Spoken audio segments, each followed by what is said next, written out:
Did you read the dress code? She sneered on her very first day, waving the handbook in my face. You are fired. Down in the lobby, the $8 billion investor hugged me, ready to sign the merger of the decade he asked. I smiled. I am afraid not. She just fired me, so the deal is off. He turned to her eyes, absolute ice.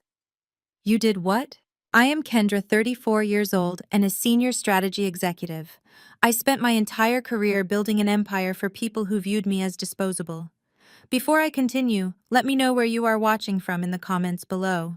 Hit like and subscribe if you have ever had to stand up to people who underestimated your worth. It was a Tuesday morning on the 40th floor of Caldwell Partners. The glass walls of the executive boardroom offered a panoramic view of the Manhattan skyline, but my focus was entirely on the thick stack of documents spread across the long mahogany table. Today was the culmination of 14 months of sleepless nights and precise financial modeling. We were hours away from closing an $8 billion merger with Thorne Industries.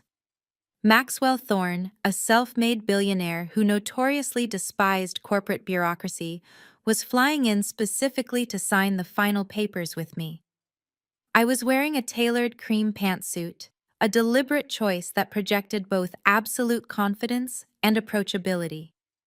I was reviewing the final asset allocation charts when the heavy glass doors swung open so violently they banged against the stoppers. In marched Gia Caldwell. She was 26 years old, fresh out of a business program her father had bought her way through, and today was her first day as executive vice president. She wore a hot pink designer dress, more appropriate for a nightclub than a financial firm. Following closely behind her were two men I trusted more than anyone. First was Jason, my fiancé of 2 years, a mid-level manager in my department. Next to him was Andre, my African-American brother-in-law, who married my sister Monica. Andre was a junior executive from a prominent political family in Atlanta, highly ambitious and constantly seeking ways to climb the corporate ladder at any cost. I barely had time to look up from my spreadsheets before Gia slammed a thick employee handbook directly onto the legal documents I was reviewing. The smack echoed sharply through the room. "What exactly do you think you are wearing?" she demanded, her voice shrill. I blinked, taken aback. "I am wearing professional business attire, Gia. We have the Thorne merger signing in less than 2 hours. I need to finish reviewing these final clauses." Gia let out a loud, mocking laugh. "Professional business attire," she repeated, looking me up and down with disgust. "You look like a cheap secretary. This is Caldwell Partners. We represent wealth and power. Did you even read the dress code policy before deciding to show up looking like a complete embarrassment to my father's company?" I stood up slowly, matching her chaotic energy with chilling calmness. "I have worked at this firm for 10 years, Gia. My wardrobe has never been an issue for the clients who actually bring in the revenue. If you bother to check the financial history of this firm, instead of just memorizing your new title, you will see that I personally saved your father's company from total bankruptcy 5 years ago. When Caldwell Partners was drowning in toxic debt, I brought in the accounts that kept the lights on. I built the portfolio that allows you to stand here today, waving that handbook in my face." Gia's face turned a violent shade of red. "How dare you speak to me like that?" she screamed, pointing a perfectly manicured finger inches from my face. "This is my father's company, which means it is my company. I am the heir to this empire, and I will not be disrespected by some arrogant employee who forgets her place. You think you are indispensable just because you talk to a few rich old men. You are nothing. You are fired. Get your things and get out of my building right now." She lunged forward and yanked my corporate security badge off the lapel of my jacket, snapping the fabric lanyard.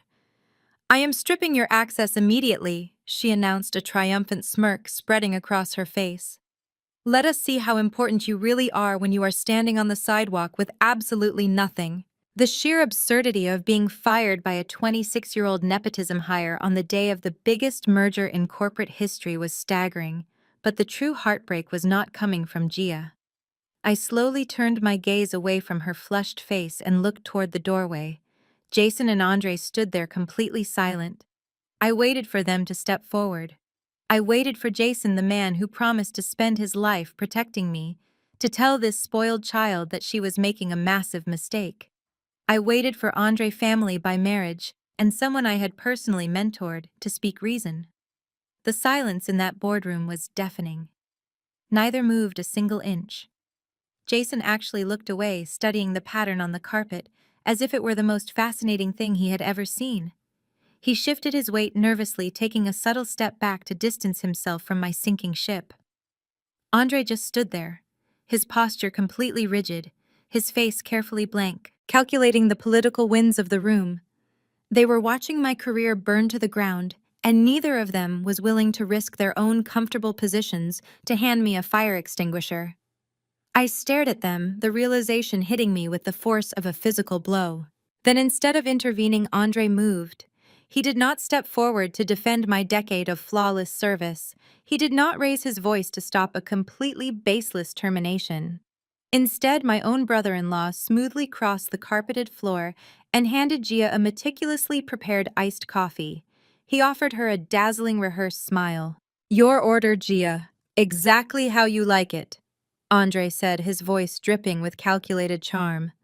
I have to say that was an impressive display of bold leadership. Caldwell Partners absolutely needs a fresh, uncompromising vision to thrive in today's market. You are cleaning house, and it is exactly the kind of decisive action this firm has been starving for. I stared at Andre, my sister's husband. He came from a highly influential political family down in Atlanta, born into a world of country clubs and strategic handshakes.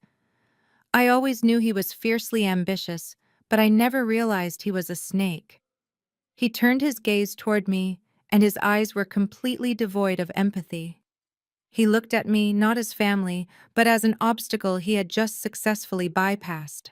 With Kendra stepping down, I am fully prepared to take over her entire portfolio immediately, Andre announced to Gia, gesturing vaguely toward the multi-billion-dollar merger documents still resting on the table.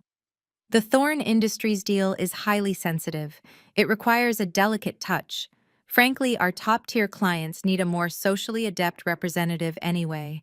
They need someone who intuitively understands the nuances of high society networking rather than someone who just crunches numbers in a back room.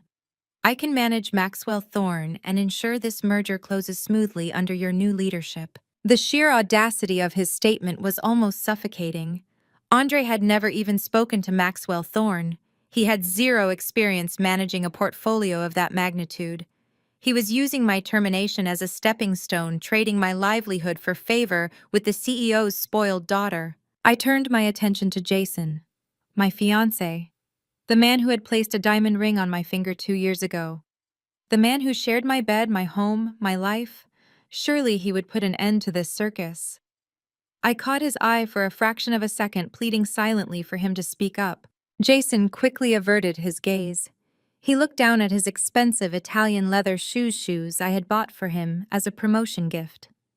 Then, in a move of pure, unadulterated cowardice, Jason physically took a step back. He shuffled behind Andre, using my brother-in-law's broad shoulders as a human shield. He was actively aligning himself with the new power dynamic in the room. He was choosing his mid-level management salary over the woman who had carried his dead weight for years. Jason was a mediocre strategist, at best someone who rode my coattails to every minor success he ever had. Now faced with a mildly threatening situation, he was willing to watch me burn so he could stay warm. 2 large security guards in dark suits marched into the boardroom. They looked uncomfortable recognizing me as the executive who ran the floor, but they had their orders. Gia pointed a manicured finger in my direction, her pink acrylic nails flashing under the harsh fluorescent lights. "Escort her off the premises immediately," Gia snapped, practically vibrating with power-hungry excitement. "Make sure she does not touch any company files or steal any intellectual property on her way out. She is officially a security risk." I did not scream. I did not throw a tantrum or beg for my job. Begging implies that you value the person you are pleading with, and I had absolutely no respect left for anyone in that room. I smoothly picked up my designer handbag from the leather chair. I looked at Gia with a cold, unblinking stare that made her momentarily falter. Then I looked at Andre, who offered a smug, victorious little nod. Finally, I looked at the top of Jason's head, still cowardly tucked behind my brother-in-law. I turned on my heel and walked out of the boardroom. The security guards flanked me, but I led the pace. I kept my spine completely straight and my chin parallel to the floor. Dozens of junior analysts and associates peered out from their glass cubicles, their faces pale with shock, as they watched their top executive being marched toward the elevators like a common criminal. The entire floor had gone deathly silent. They all knew that without my client roster, their year-end bonuses were going to be non-existent. I reached the elevator bank and pressed the down button. The heavy steel doors slid open with a soft chime. I stepped inside the mahogany-paneled cab, and the security guards remained in the hallway, watching me as the doors slowly closed. The moment the metal panels sealed shut, isolating me in the quiet descending box, my phone vibrated in my pocket. I pulled it out, expecting an urgent client email. Instead, it was a text from Jason. I stared at the screen as the elevator rapidly dropped toward the ground floor. The words illuminated in the harsh light of the screen felt like a physical knife twisting in my ribs. Gia just promoted me to director on Andre's recommendation, the message read. I can't have a fired liability dragging me down. The wedding is off. I'm moving my stuff out tonight. A fired liability. That was how my fiancé saw me. 10 years of building a career crushed by a jealous heiress. 2 years of building a relationship erased by a single text message. And a supposed family bond discarded by a brother-in-law eager for a corner office. The elevator continued its rapid, steady descent. I was entirely alone, stripped of my title, my partner, and my familial support in a matter of 15 minutes. But as the digital numbers above the door ticked downward, the initial shock began to evaporate. The cold numbness in my chest was rapidly being replaced by an entirely different sensation. It was not sorrow, and it was certainly not defeat. It was a sharp, calculating fury. Jason thought I was a liability. Andre thought he could steal my client. Gia actually thought she owned the empire I built. They were all incredibly foolish. They had just thrown a match into a powder keg, unaware I held the detonator. The elevator reached the ground floor with a soft ding. The doors slid apart, revealing the expansive marble-clad main lobby of Caldwell Partners. I gripped my phone tightly, slipping it into my pocket. I did not shed a single tear. I stepped out, breathing in the cool, air-conditioned air. I was walking out of this building with nothing but the clothes on my back, but I knew exactly what was waiting for me. Before I could even reach the exit doors, the facility manager intercepted me at the ground floor security desk. He looked highly uncomfortable as he handed me a single flimsy cardboard box. They had hastily swept the few personal items from my desk into it while the guards escorted me down the elevator.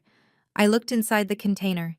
A framed photograph of an empty beach, a heavy silver pen gifted by a former mentor, and a customized leather notebook filled with my private strategy codes. 10 years of my life. 10 years of breaking my back for Caldwell Partners condensed into a cardboard box that weighed less than 5 pounds. I gripped the cardboard edges, feeling the rough texture press against my palms. There were no tears burning my eyes. There was no trembling in my hands. Instead, a terrifying absolute calm washed over my entire body. I processed the simultaneous destruction of my career and my relationship with the clinical precision of a machine. Jason was gone, evaporating into thin air the second his comfort was threatened. The man I had shared my home with, the man who had slept beside me, had traded our entire future for a meaningless title change. Andre, the family member I had defended at every holiday dinner, had eagerly plunged the knife into my back to secure his own corner office. They thought they had broken me. They thought stripping me of my title and my upcoming marriage would leave me weeping on the sidewalk.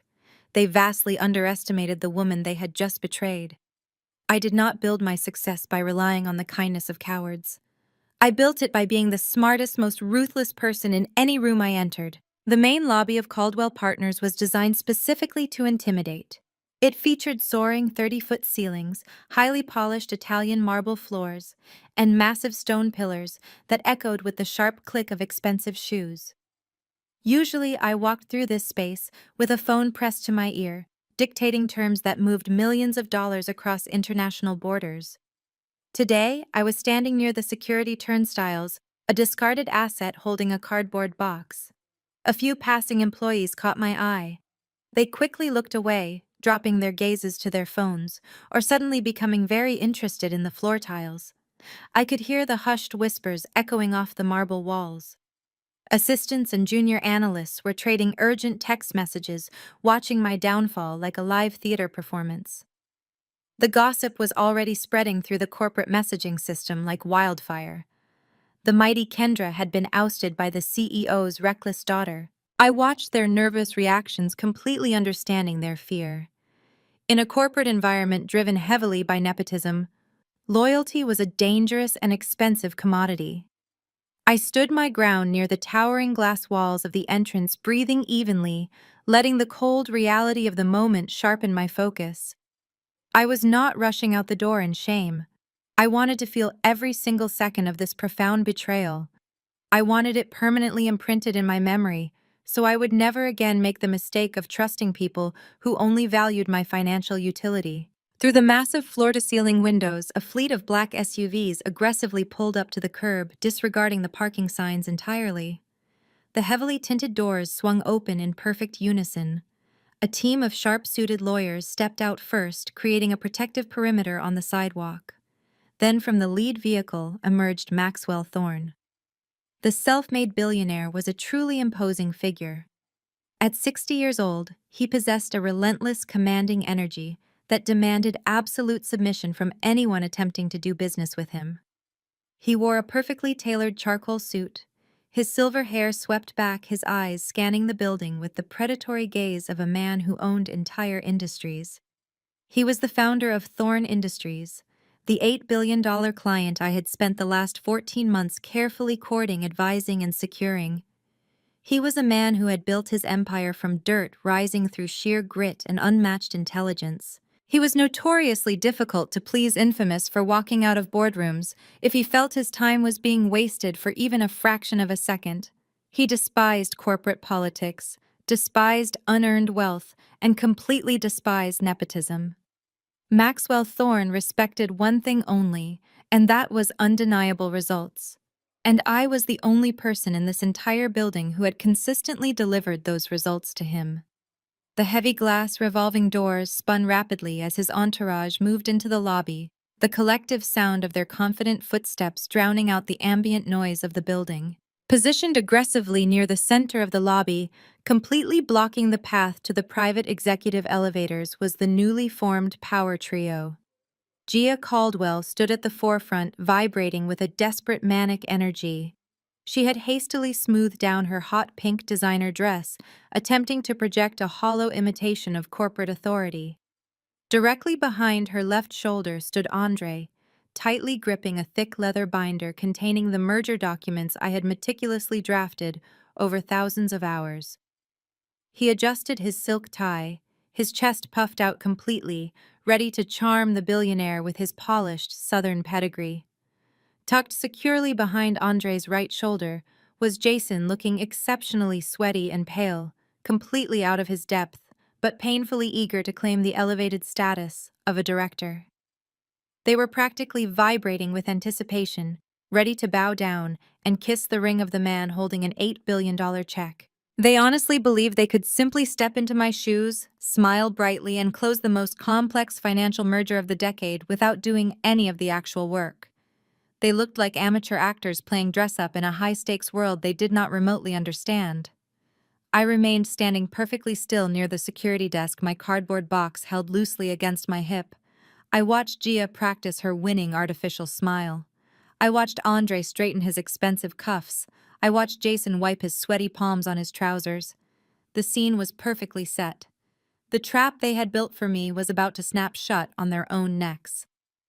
I took a slow, steady breath and waited for Maxwell Thorne to cross the vast marble floor. Maxwell Thorne moved across the vast expanse of the Caldwell Partners lobby with the heavy, undeniable momentum of a freight train. His massive legal team flanked him like a highly trained military unit, their heavy leather briefcases swinging in perfect unison. As he confidently approached the center of the room, Gia Caldwell suddenly sprang into action. She stepped directly into his path, blocking his forward movement with an aggressive, overly bright smile that stretched tight across her flushed face. "Mr. Thorne," she practically chirped, her voice echoing shrilly against the towering ceilings. "I am Gia Caldwell, the new executive vice president of this firm. It is an absolute honor to welcome you to our headquarters today." She extended her hand enthusiastically, her pink acrylic nails catching the overhead light. Right beside her, Andre stepped forward in perfect synchronization. He snapped his thick leather binder shut and thrust his hand out, flashing a carefully rehearsed 100-watt smile. "Maxwell Thorne, sir, it is a true privilege," Andre said, projecting his smooth southern charm. "I am Andre, and I will be personally overseeing your expansive portfolio from this moment forward." Maxwell did not break his stride. He did not slow down. He did not even blink. He looked at her outstretched hand with the exact same passing annoyance one might reserve for a stray piece of trash blowing across a dirty sidewalk. He looked at Andre as if the man were completely invisible. Without uttering a single syllable to either of them, Maxwell neatly sidestepped the newly minted power trio and continued walking. Her fake smile froze instantly. Andre stood perfectly still, his right hand awkwardly suspended in the empty air. Jason, hiding cowardly behind them, looked completely bewildered. The entire lobby seemed to hold its collective breath as Maxwell Thorne bypassed the executive greeting committee and walked straight toward the security turnstiles, heading directly for the woman holding a flimsy cardboard box. He stopped right in front of me, his stern, imposing expression instantly melting into a warm, genuine smile. "Kendra," he boomed, his deep voice carrying easily across the silent marble room. He reached out, completely ignoring the embarrassing box in my hands, and pulled me into a firm paternal hug. "You look incredibly sharp today. Are you ready to sign the merger of the decade and make us both a ridiculous amount of money?" I stepped back from his embrace and looked him directly in the eye. I kept my voice perfectly level, ensuring the superior acoustics of the grand lobby carried my words clearly back to the trio standing frozen behind him. "I am afraid not, Maxwell," I replied calmly. "She just fired me." "So the deal is off." The words hung in the chilled air like a physical shockwave. The immediate suffocating silence that descended upon the massive lobby was absolute. Behind Maxwell, all the vibrant color instantly drained from her face. Her forced smile collapsed entirely into an expression of sheer, unadulterated terror. His confident posture shattered instantly, his broad shoulders dropping drastically as the harsh reality of my statement physically hit him. Jason actually grabbed the sharp edge of a nearby marble pillar just to steady himself, his face turning an unhealthy, sickening shade of gray. Maxwell Thorne slowly turned his head. The fatherly warmth in his eyes vanished, replaced instantly by a cold, terrifying fury. He fixed his unyielding gaze onto Gia, looking at her as if she were a remarkably foolish insect. He took one slow, deliberate step toward her.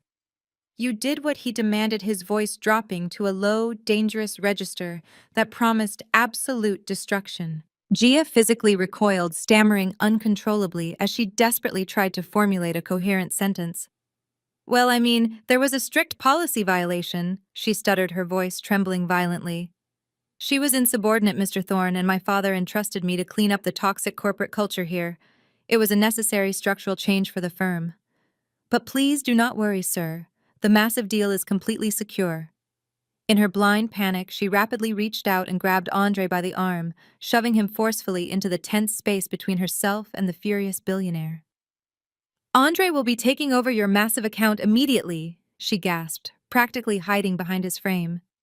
"He is highly capable, from an excellent political family, and he is fully briefed on all the complex merger documents." Andre swallowed hard, trying desperately to summon his trademark charm, but his face was slick with sudden nervous sweat. "Mr. Thorne?" Andre began, his voice completely lacking its usual smooth confidence. I assure you, Caldwell Partners values your monumental business immensely. I have personally reviewed all of the preliminary work, and I am fully prepared to facilitate the critical signing today without any interruptions whatsoever. Maxwell simply stared at Andre, his expression shifting rapidly from intense anger to profound, overwhelming disgust. The billionaire did not respond to my brother-in-law immediately.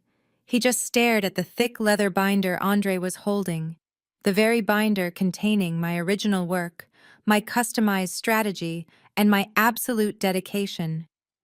Do you genuinely believe Maxwell began his tone remarkably soft, but laced with pure, undeniable venom? That an $8 billion corporate merger is something you can just pick up and read like a comic book?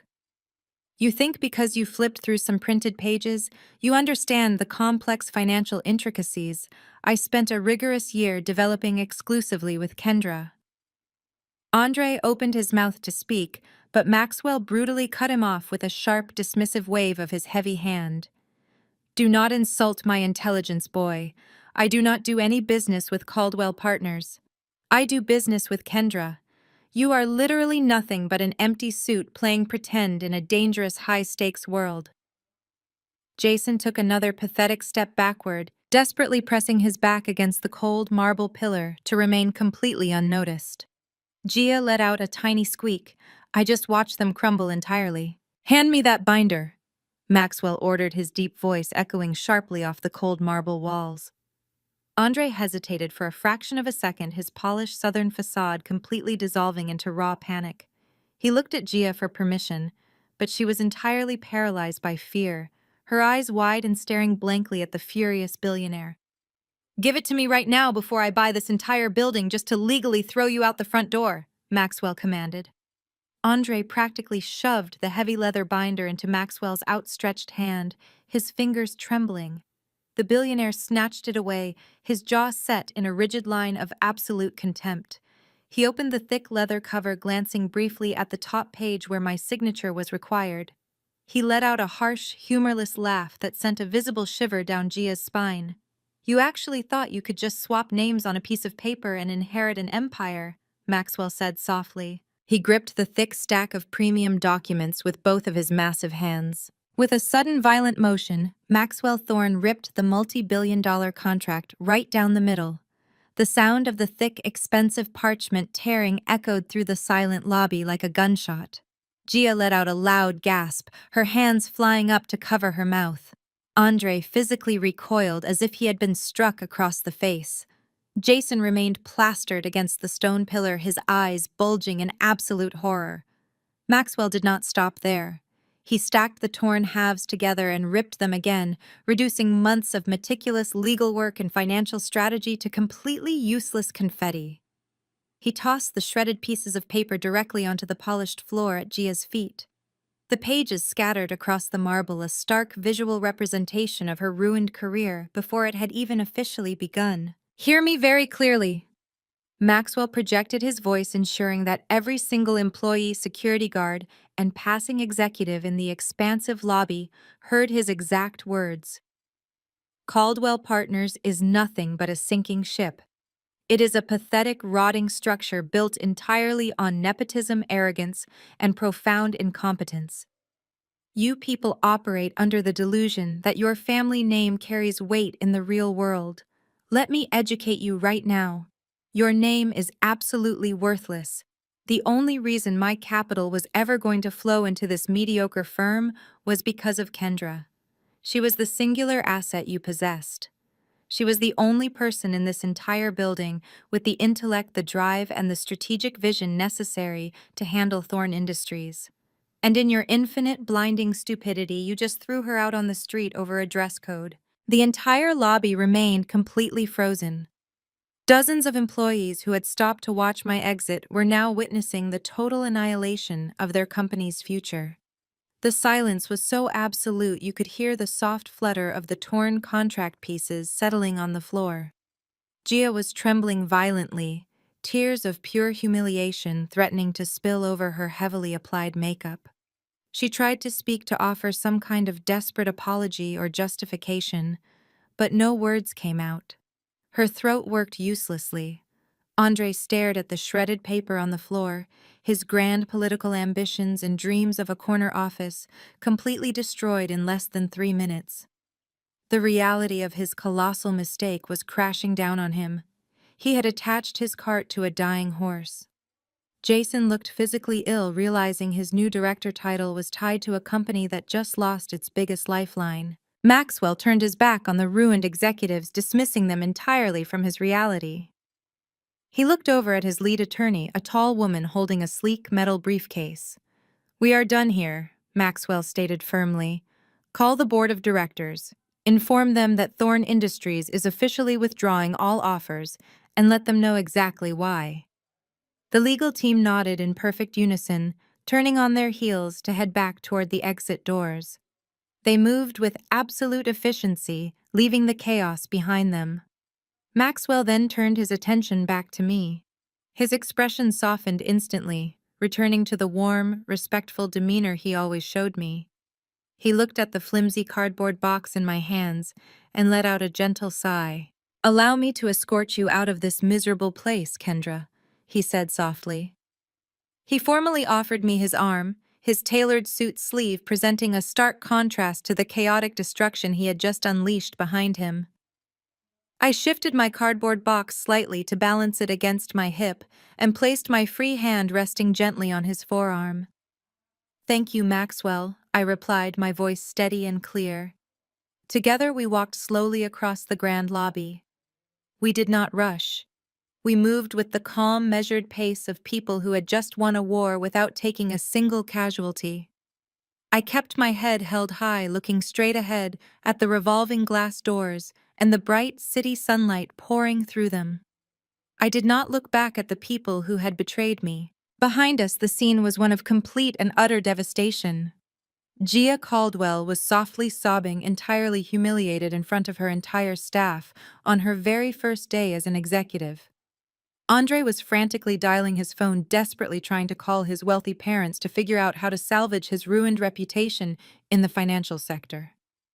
Jason remained frozen against his pillar, realizing that he had just sacrificed his upcoming marriage to an incredibly successful woman for a meaningless promotion at a company that was now financially doomed.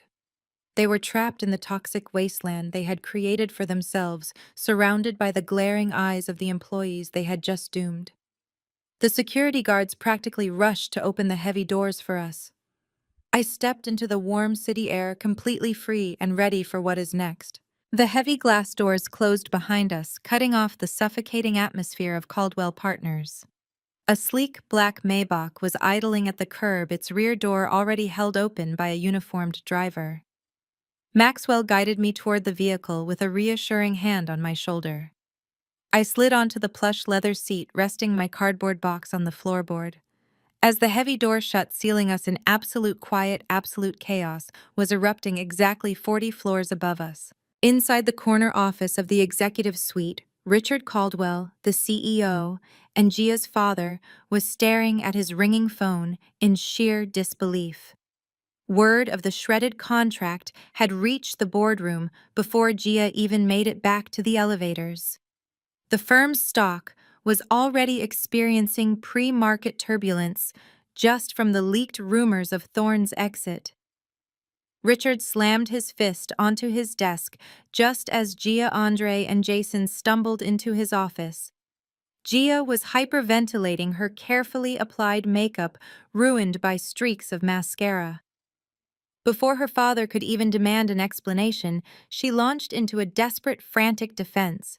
She claimed my insubordination was an incredibly massive legal liability. She screamed that I had insulted her authority in front of the entire staff and that terminating me was the only way to protect the firm's structural integrity. Richard was not a fool. He knew my numbers, and he knew the $8 billion deal was the only thing keeping the firm solvent. He turned his furious gaze to Andre, demanding to know how the transition plan had failed so catastrophically. Andre, realizing instantly that the golden goose was dead and his own neck was on the chopping block, did not hesitate for a single second. He smoothly manipulated the entire narrative, completely erasing his own direct involvement. Andre stepped forward, his face a mask of deep professional concern, and pointed a steady finger directly at Jason. He threw my former fiancé entirely under the bus. Andre claimed that Jason had aggressively pushed for my termination behind closed doors, alleging that Jason had promised he could easily manage the Thorn account himself. Andre painted a vivid picture of Jason as a jealous, incompetent partner who had fed Gia false information about my performance just to steal my job. Jason stood there absolutely dumbfounded, his jaw hanging open as the brother-in-law he had just allied with systematically destroyed his career. Jason stammered desperately, trying to deny the entirely baseless accusations immediately to save himself, but his natural cowardice made him look entirely guilty. Richard Caldwell, desperate for a scapegoat to present to the board of directors, fired Jason on the spot. Within 10 minutes of my departure, Jason found himself being escorted out of the building by the exact same security guards who had walked me out entirely ruined and completely alone. Down in the city traffic, the Maybach glided smoothly away from the towering glass building. I leaned back against the headrest, feeling the tension slowly drain from my shoulders. Maxwell poured 2 glasses of sparkling water from the chilled compartment and handed one directly to me. He did not speak immediately. He just watched the city blocks roll by, allowing me a few moments to process the magnitude of the morning. When he finally spoke, his voice was entirely devoid of the fury he had displayed in the lobby. He was back to being the sharp, calculating billionaire I had worked with for over a year. "You handled that beautifully," Kendra Maxwell said, taking a slow sip from his glass. "Most people would have shattered into a million pieces. You stood there like a stone wall. That is exactly why I trusted you with my capital in the first place. You do not let emotion dictate your strategy. You let it fuel your perfectly flawless execution." I looked at him, tracing the rim of my glass. "I did not have time to be emotional, Maxwell. I spent 10 years building a fortress for a family that locked me out the second I became inconvenient. They did not just fire me, they tried to erase me. My fiancé abandoned me via text message before I even reached the ground floor. My brother-in-law orchestrated the entire takeover to secure a corner office. I am not sad, I am simply recalibrating my trajectory." Maxwell offered a low, appreciative chuckle. "I know you are," he replied, setting his glass down very softly. "That is exactly why I pulled my capital. Richard Caldwell is a dinosaur and his daughter is a liability. That firm will bankrupt within 6 months without your portfolio to prop up their terrible investments. But I have a problem, Kendra. I have $8 billion in liquid assets that need to be deployed aggressively by the end of the fiscal quarter, and the only strategist I trust is currently unemployed and sitting in my car with a cardboard box." He turned to face me fully, his expression shifting into complete uncompromising business focus. "I am opening a new private equity fund under the massive Thorn Industries umbrella," he then stated to me very clearly. "It will operate completely independently. We will target aggressive acquisitions, distressed assets, and corporate takeovers. I need a managing director who knows how to spot weakness and exploit it without hesitation. I want you to run the fund.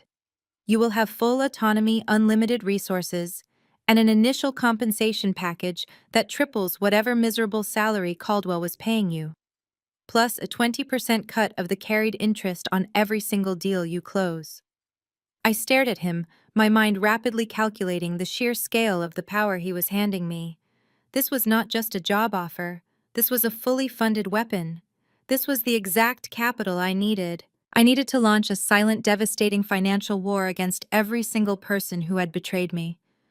I looked at the cardboard box resting on the floor. It contained the remnants of my past life. I looked back at Maxwell Thorn, a man who recognized my absolute value without question. I smiled. "I accept your offer, Maxwell." I said, my voice completely steady and cold. "But I have one specific condition for you. When we start acquiring distressed assets, I get to choose our absolute first target." Maxwell smiled, a predatory gleam flashing in his eyes. He raised his glass in a silent toast. Caldwell Partners will not even see us coming, he replied, clinking his heavy crystal glass gently against mine right now. The Maybach dropped me off outside my downtown apartment complex where I quietly packed a week of clothes into a single suitcase. By late evening, the pleasant hum of the city had transformed into a raging storm. Heavy slate-gray clouds hung low over the suburbs, unleashing a torrential downpour that blurred the windshield wipers into a frantic, useless rhythm.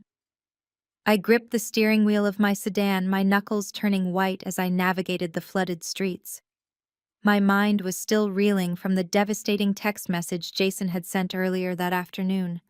The man I had shared an apartment with for 2 years had erased our entire future without a single phone call, trading our relationship for a director title at a dying company. I needed a brief moment of grounding. I needed a sanctuary, a place where I could find a shred of familial comfort amidst the complete destruction of my personal and professional life. Naturally, my instincts pointed me toward my parents' house in the affluent neighborhood of Greenwich. I pulled my car into the familiar circular driveway, cutting the engine and staring up at the sprawling colonial home. The house glowed warmly against the dark, stormy night, its manicured lawn and classic white pillars looking just as they had throughout my entire childhood. For decades, this house had been marketed to the outside world as a fortress of stability and success. But to me, it represented a lifetime of conditional affection and financial extraction. I grabbed my purse, pulled my trench coat tight against the lashing rain, and jogged up the front steps. I did not bother ringing the doorbell. I reached into my bag, pulled out my spare key, and unlocked the heavy wooden front door, expecting a quiet refuge from the chaotic storm raging outside. As the door swung open, the warm air of the foyer hit me, carrying the sharp scent of expensive wine and roasted lamb. But there was no quiet waiting for me. Instead, loud laughter and upbeat music spilled out from the formal dining room down the hall. I stepped inside, shaking the heavy rain from my umbrella, and walked toward the sound. I paused at the entryway of the dining room, my wet shoes sticking slightly to the polished hardwood floor. Seated around the long mahogany table were my mother Patricia, my father Harrison, my younger sister Monica, and to my absolute shock, my brother-in-law Andre. They were surrounded by crystal flutes and half-empty bottles of vintage champagne, toasting loudly to something that sounded suspiciously like a major celebration. Patricia looked up first, her eyes locking onto mine. The warm, welcoming smile she usually wore for guests vanished instantly, replaced by a tight, judgmental frown. She looked me up and down, taking in my wet hair, my damp trench coat, and the exhaustion etched deep into my face. "Kendra," she said, her voice dripping with irritation. "Look at you. You are tracking rainwater all over the expensive Persian rug. Did you lose your mind driving out in a storm like this without calling first?" Harrison barely glanced up from his champagne glass, merely offering a dismissive grunt. Monica giggled, leaning back in her chair with a designer silk scarf draped loosely around her neck. Andre sat right beside her, wearing an expensive tailored jacket, looking entirely at home at the head of the table. I stood there in the doorway, the physical chill of the rain still clinging to my skin, while my own family treated my arrival like an inconvenient intrusion. I had driven through a dangerous downpour, seeking a safe harbor, completely forgetting that the storm inside this house was always much worse than the one outside. For the last 3 years, I had quietly shouldered 70% of my parents' monthly mortgage payments. Every single month without fail, a direct wire transfer left my corporate account to keep this sprawling roof over their heads. My father had retired early to dabble in unprofitable investments, and my mother refused to scale back her country club lifestyle. Whenever they faced a shortfall, they called me. They framed it as giving back to the people who raised me, a sacred familial duty I was obligated to fulfill. I never complained. I simply paid the bills, believing that my financial sacrifices were buying stability for the people I loved. Meanwhile, that exact same financial safety net was never extended equally. While I worked 80-hour weeks closing multi-billion-dollar deals, my parents constantly funneled their own remaining cash and free time into funding Monica and Andre's lavish lifestyle. Monica had never held a real job in her life, spending her days shopping in the city and posting curated luxury content online, entirely funded by our parents' soft spots and my silent subsidies. Andre, despite his prominent political family background in Atlanta, lived way beyond his means, constantly chasing high-risk business ventures and elite social circles. Whenever Monica needed a new luxury handbag or Andre needed capital for a speculative investment, my parents found the money often borrowing against their own equity or leaning heavily on the financial cushion I provided. I was their personal ATM, valued solely for my balance sheet. While Monica and Andre were the golden children, showered with unconditional praise and financial indulgence, the silence stretched uncomfortably across the dining room table as I stood dripping on the rug. Patricia sighed dramatically, setting her crystal flute down with a sharp clink. Well, do not just stand there like a ghost. Kendra, my mother snapped, breaking the silence. If you are here to join us for dinner, you will need to go upstairs and change into something appropriate. You look an absolute mess. I stared at her, the exhaustion in my chest suddenly crystallizing into a cold, heavy realization. I had just lost my career, my fiancé, and my entire professional identity in a single afternoon, and my own mother cared more about a wet rug than my well-being. I walked slowly into the dining room, pulling out an empty chair, and sat down at the table. I looked around the room at the expensive food, the champagne, and the glowing faces of the people I had financially sustained for years. I needed to see just how deep the betrayal went. I sat at the polished mahogany table, ignoring the puddle of rainwater slowly forming around my boots on my mother's expensive rug. The clinking of crystal glasses had stopped the moment I entered, but the smug, self-satisfied energy in the room remained incredibly thick. Harrison finally put down his champagne flute and cleared his throat loudly. "We were having a private family celebration, Kendra," he announced, adjusting his expensive reading glasses. "Since you decided to barge in uninvited, you might as well congratulate your brother-in-law." "Congratulate him for what exactly?" I asked, my voice dangerously even. I folded my hands on the table, looking directly at Andre. Andre had the audacity to flash me a sympathetic, entirely fake smile. He reached over and placed his hand affectionately over Monica's hand. "Well," Andre started puffing out his chest under his tailored jacket, "it has been a wildly unpredictable day at the firm. I know you had a difficult morning with the new executive vice president, but the company has to move forward. Gia Caldwell recognized my potential and my ability to navigate high-stakes environments. She officially promoted me to Senior Director of Strategy this afternoon." Monica squeezed his hand tightly, beaming with immense pride. "And that is not even the best part," my sister chimed in, tossing her perfectly styled hair over her shoulder. "Andre is taking over the entire Thorne Industries account. He is going to be the lead executive on the $8 billion merger. Can you even imagine the commission on a deal that size? We are already looking at vacation homes in Aspen to celebrate." I stared at them. I looked at Monica, who was excitedly planning a luxury vacation funded by the exact client I had spent 14 sleepless months securing. I looked at Andre, who was sitting at my parents' dining table drinking their expensive champagne, actively bragging about stealing my livelihood. Then I looked at my mother. Patricia was positively glowing. She raised her glass toward Andre. To Andre, she declared proudly, "A true visionary who understands how to build a legacy. We always knew your Atlanta pedigree would take you straight to the top of the corporate ladder. You are the son we always wanted, and you are providing such a beautiful, secure life for our precious Monica." My father nodded in enthusiastic agreement. "It takes a certain kind of finesse to handle billionaires," Harrison added, cutting a piece of roasted lamb. "You need a refined background. You cannot just bully your way through negotiations like a bull in a china shop. Frankly, Kendra, your aggressive approach was always going to backfire eventually. You should take notes from Andre on how to manage these delicate corporate relationships with grace." The sheer delusion in the room was almost suffocating. They were sitting in a house I paid for, eating food I subsidized, while celebrating the man who helped orchestrate my professional assassination. I did not scream. I did not flip the table. I simply leaned back in my chair and let out a short, cold laugh. The sound cut through the warm, celebratory atmosphere like a razor blade. The smiles around the table instantly vanished. Patricia slammed her fork down onto her porcelain plate. "What on earth is so funny, Kendra?" she demanded, her face flushing with sudden anger. "Your brother-in-law achieves a monumental career milestone, something you clearly failed to maintain, and you sit there laughing like a bitter child.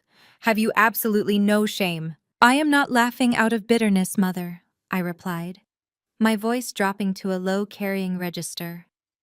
"I am laughing because you are all celebrating a ghost." I turned my gaze back to Andre, watching the fake confidence slowly start to melt off his face. "Did you actually tell them what happened in the lobby, Andre? Did you tell them about your delicate, refined interaction with Maxwell Thorne?" Andre swallowed hard, his Adam's apple bobbing nervously. The color began to drain from his cheeks. "It was just a minor scheduling conflict," Andre stammered, quickly refusing to meet my eyes. "Mr. Thorne was just surprised by the sudden transition. It will be smoothed over by tomorrow morning." I shook my head slowly. "A minor scheduling conflict. Is that what you are calling the complete destruction of your firm?" I looked at my parents, who were now staring back and forth between Andre and me in confusion. "Let me tell you exactly what happened today," I said clearly. "Gia Caldwell fired me. Andre and Jason stood by and did absolutely nothing. Then they boldly marched down to the lobby to introduce themselves to Maxwell Thorne. And do you know what the billionaire did? He completely ignored your refined, visionary son-in-law. He took the merger contract, the one I spent a year drafting, and he ripped it into shreds right in front of the entire company." Monica gasped loudly, her hand flying to her chest. Patricia turned entirely pale. "What are you talking about?" my mother whispered. I leaned forward, resting my arms on the table. "The $8 billion deal is gone. Maxwell Thorne pulled all of his capital. He publicly announced that Caldwell Partners is a sinking ship of nepotism and incompetence. The firm is financially doomed. They will be bankrupt in months. Your golden boy here did not secure a legacy. He secured a corner office on the Titanic. And Jason, my supposed fiancé, was fired 10 minutes later." The dining room descended into a heavy, suffocating silence. The reality of the situation hit them like a physical blow. But instead of showing an ounce of empathy for the fact that I had just lost my job and my impending marriage, the toxic machinery of my family immediately pivoted to self-preservation. Patricia's initial shock twisted rapidly into vicious, blinding fury. She did not direct it at Andre. She directed it entirely at me. "You ruined it!" my mother shrieked, standing up so violently her chair tipped backward and crashed onto the floor. "You vindictive, selfish girl. You purposely sabotaged that meeting because you could not stand to see Andre succeed." Monica began to cry, but not for me. She was crying for her Aspen vacation and her designer lifestyle. "What are we supposed to do now, Kendra?" Monica whined, dabbing her eyes with a silk napkin. "Andre promised me we were buying the new house. You are so incredibly selfish. You always ruin everything for me." I looked at my sister, a grown woman throwing a tantrum over vacation homes while her sister's life had just been detonated. Harrison leaned over the table, his eyes wide with financial panic. "Do you have any idea how much money we have tied up right now? We have obligations, Kendra, real obligations. You cannot just walk away from a firm like Caldwell Partners. You will call Gia Caldwell first thing tomorrow morning. You will apologize for whatever disrespectful thing you said, and you will beg for your job back so Andre can keep his position." I stared at my father, the words hanging in the stifling air of the dining room. Apologize, beg for my job back. I had just told them that I was publicly humiliated, stripped of my security badge, and dumped by my fiancé via a cowardly text message. Yet to my father, I was simply a broken tool that needed immediate repair so the family could continue extracting my resources. I looked at Harrison's red, panicked face. "I am not apologizing to anyone," I said, my voice cutting through the tension like glass. "Gia fired me because she is a spoiled child playing dress-up in her father's company. I did absolutely nothing wrong, and I will never grovel to a woman who destroyed my life just to flex her ego. Patricia stepped around the fallen chair, her heels clicking against the hardwood floor. She crossed her arms, looking at me with pure disdain.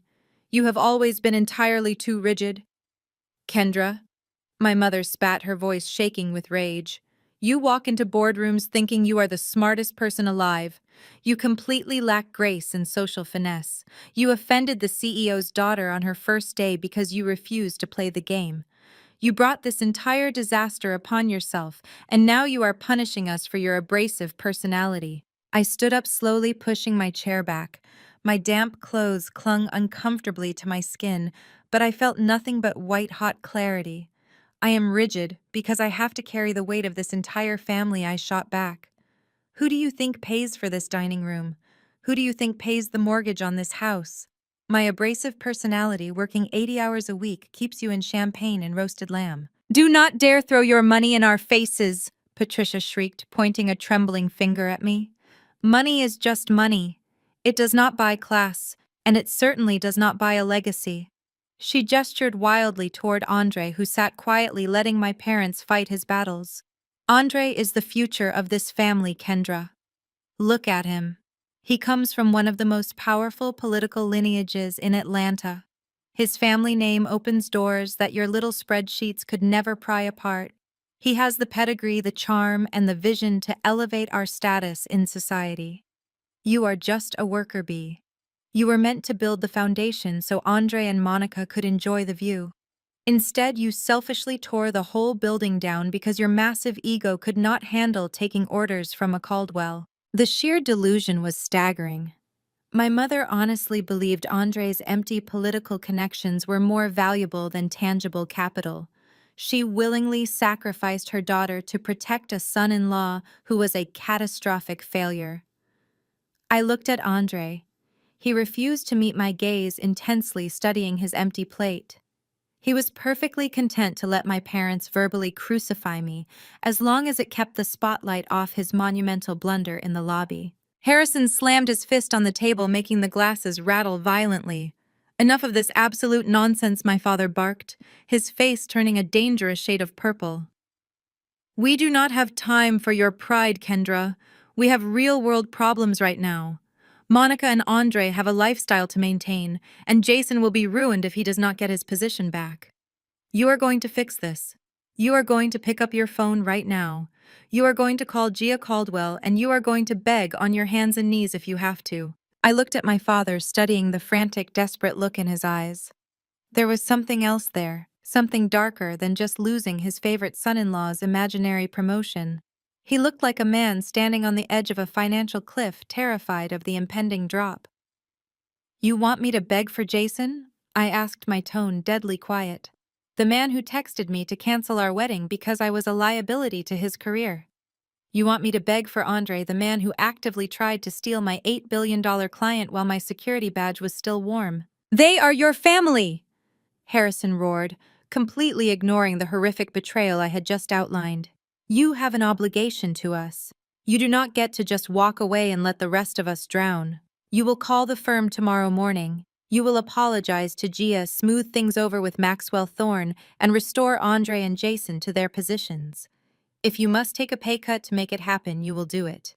That is what family does. I stared at the four of them, my mother practically vibrating with narcissistic rage, my father demanding I sacrifice my dignity to save his precarious social standing, my sister crying over a vacation she did not earn, and my brother-in-law the cowardly architect of this entire disaster. I felt a strange, cold peace settle heavily over my chest. For 34 years, I had desperately tried to earn their love through financial devotion and unwavering loyalty. In one single afternoon, the truth had finally been dragged out into the light. They did not love me. They never loved me. I was nothing but a highly efficient utility, and the moment my power was cut, I was immediately discarded. I reached into my pocket and pulled out my car keys. The metal jingled softly in the tense, silent room. I am never calling Gia Caldwell, I stated, my voice completely devoid of emotion. I am never stepping foot in that firm again. I will not lift a single finger to save Jason, and I will absolutely watch Andre crash and burn with a smile on my face. You chose your visionary. Now you can let his political lineage pay your bills. The silence only lasted for a fraction of a second before the eruption occurred. Harrison's face morphed from a flushed purple into a terrifying mask of unrestrained fury. He lunged across the space between us, his large hands aggressively grabbing the wet fabric of my trench coat. He yanked me forcefully toward the entryway, his fingers digging painfully into my shoulders. Patricia followed closely behind us, her face twisted into a vicious sneer. "Get out of my house!" Harrison roared, his voice echoing. "If you are going to act like an ungrateful, selfish child who refuses to protect her own blood, then you do not belong under this roof." I did not fight him. I let him drag me toward the wooden door. The sheer absurdity of the situation stripped away any lingering desire to resist. I was the one paying for the roof he was kicking me out from under, but logic had abandoned this family. Patricia stepped in front of Harrison, reaching out to rip the spare key from my trembling hand. "You have lost your mind, Kendra." My mother spat, her eyes flashing with pure malice. "You are throwing away everything we have built just to satisfy your massive ego. We are completely done with you. Do not come back until you learn how to bow your head." She shoved the heavy door open, letting the freezing torrential rain whip aggressively into the warm foyer. Harrison roughly pushed me out onto the wet concrete of the front porch. I stumbled slightly, catching my balance just before I hit the stone steps. The icy wind cut immediately through my damp clothes, biting deep into my skin. Before Harrison could completely slam the heavy door in my face, Monica squeezed past our mother. My younger sister stood in the doorway, the warm light of the chandelier framing her perfectly styled hair. She looked at me with a sickeningly sweet, malicious smile that I will never forget for the rest of my life. "You really should have just apologized to Gia." "Kendra," Monica said, her voice dripping with venomous delight. "You see, Mom and Dad needed your account to stay active. They just took out a massive second mortgage on this house last month. They gave all the cash to Andre so he could fund his new crypto and luxury real estate venture down in Atlanta. It is highly leveraged. Without your corporate salary, subsidizing the monthly payments, the bank is going to take this house in less than 90 days. You really ruined it for yourself." The heavy oak door slammed shut with a deafening thud, followed immediately by the sharp metallic click of the deadbolt sliding into place. The porch light was instantly switched off, plunging me into absolute darkness. I stood frozen on the concrete steps as the freezing rain battered my face and shoulders. Monica's words echoed loudly in my mind, cutting cleanly through the roaring sound of the storm. A massive second mortgage. A highly risky crypto and real estate venture led by Andre. The absolute magnitude of their financial stupidity washed over me like a physical wave. They had not just bet on Andre's imaginary political pedigree. They had literally bet the entire house on it. They had secretly leveraged the very roof over their heads, the roof I was paying for, to fund a volatile, unregulated gamble, orchestrated by a man who had just proven he could not even hold a conversation with a real billionaire. They were not just a toxic family anymore. They were a sinking ship rapidly taking on water, and they had just violently thrown their only life raft out into the ocean. I walked slowly down the driveway, my boots splashing heavily through the deep puddles. I reached my sedan, unlocked the door, and practically collapsed into the driver's seat. I slammed the door shut, trapping the damp, cold air inside with me. I turned the key in the ignition, blasting the heater on full power, and wrapped my trembling arms tightly around my chest. I sat there in the dimly lit car, watching the rain violently pound against the windshield. I had no job. I had no fiancé. I had no family. But as the warmth from the car heater slowly began to thaw my freezing skin, a deep, profound sense of liberation began to take root in my chest. I was entirely dead to my family, which meant I was finally free from their parasitic grip. I no longer had to subsidize my parents' delusions. I no longer had to fund Monica's designer wardrobe. I no longer had to pretend that Jason was an equal partner. And I certainly no longer had to protect Andre from his own catastrophic incompetence. The financial ties were completely severed. They had foolishly anchored themselves to a dying company and a fraudulent investment scheme entirely unaware that the market was about to crash directly on their heads. I leaned my head back against the seat, pulling my phone from my damp pocket. I opened my encrypted email application and began drafting a message to Maxwell Thorne. I had accepted his offer in the Maybach, but now I had a highly specific target in mind. I did not just want to build a new private equity fund. I wanted to systematically dismantle Caldwell Partners, and I wanted to quietly purchase the bad debt of my parents' home when the bank inevitably foreclosed on it. I spent the night sleeping in my car parked behind a brightly lit gas station. I was cold, exhausted, and wearing damp clothes. But as the sun began to slowly rise over the city skyline, painting the heavy clouds in shades of pale gold, my mind was sharper than it had ever been. They threw me out into the cold because they thought I was powerless. They were about to discover exactly what happens when the woman who built the empire decides to completely burn it down. 6 months evaporated in a blur of private jets, midnight strategy sessions, and the exhilarating thrill of corporate warfare. The transition from the freezing damp driver's seat of my sedan to the sprawling penthouse suite of Thorne Capital Operations felt less like a career shift and more like a hostile takeover of my own destiny. Maxwell Thorne had not just hired an executive, he had successfully weaponized me. He handed me an unrestricted operational budget, a dedicated team of 50 ruthless financial analysts, and a corner office with floor-to-ceiling glass overlooking the Manhattan skyline. But the most valuable asset he provided was absolute, unquestioned autonomy. I was no longer a worker bee desperately building a fragile foundation for an ungrateful family. I was a designated apex predator in a bespoke tailored suit, and my absolute favorite hunting ground was the rapidly crumbling empire of Caldwell Partners. Every morning I arrived at my pristine marble desk before dawn, fueled by a potent mixture of dark roast coffee and cold, calculated vengeance. The strategy I deployed was not driven by brute force. It was an exercise in surgical, agonizing precision. I knew every single vulnerability, every hidden clause, and every structural weakness embedded deep within the Caldwell client portfolios because I was the exact architect who had originally built them. I did not need to break any laws or violate any non-compete agreements. I simply waited for Gia Caldwell to inevitably offend her remaining legacy clients with her breathtaking arrogance, and then I elegantly swept in to offer them a secure, highly profitable lifeboat. The first major casualty was the Sterling Logistics account.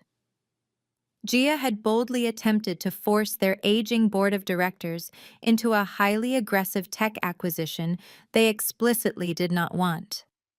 I scheduled a discreet dinner with their CEO at an exclusive underground club in Tribeca.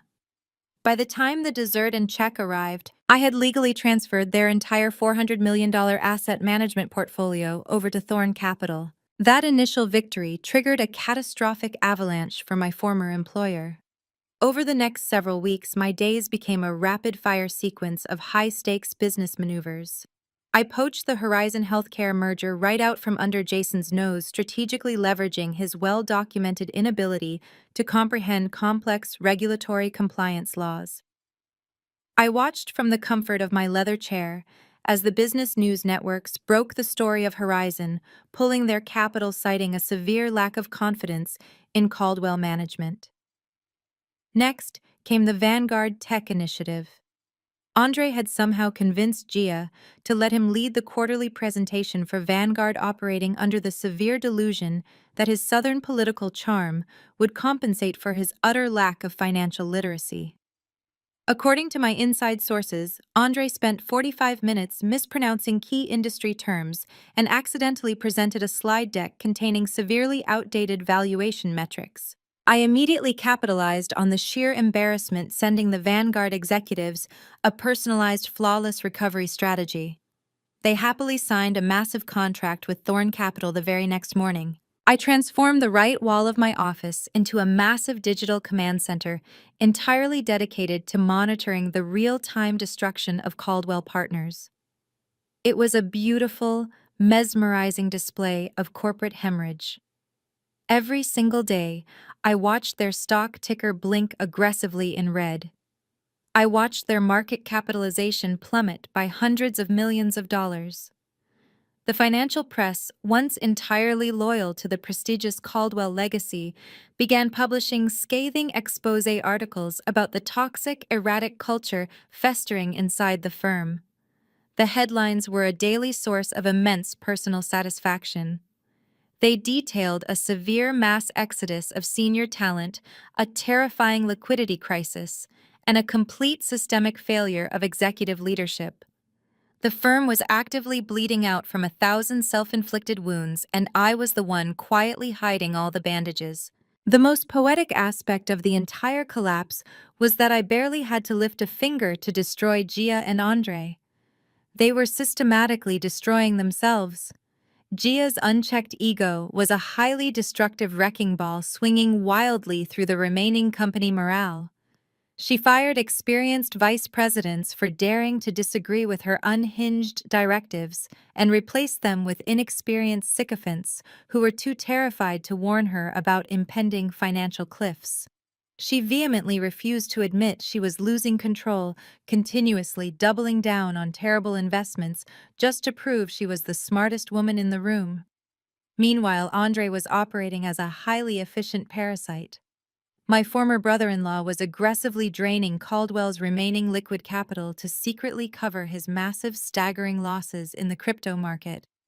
He was completely out of his depth, desperately shuffling money between offshore accounts and phantom real estate projects, trying to hide the fact that he was financially drowning. Every time a prominent client defected to Thorn Capital, Gia publicly blamed the changing market conditions. She blamed malicious rumors. She blamed absolutely everybody except herself and the profoundly incompetent men she had chosen to elevate. I sat at my desk watching a live financial broadcast where a prominent market analyst officially downgraded Caldwell Partners to a junk status investment. I smiled, taking a slow sip of my coffee. The 6-month campaign of relentless systematic pressure had successfully cracked the foundation of the firm. They were desperately gasping for air, burning through their emergency cash reserves just to keep the lights on in their extravagant lobby. But driving Gia to the brink of bankruptcy was only phase 1 of my master plan. I did not just want to defeat them in the open market. I wanted to completely eradicate them from the financial sector. I reached across my desk and tapped the intercom button, calling my lead analyst into the office.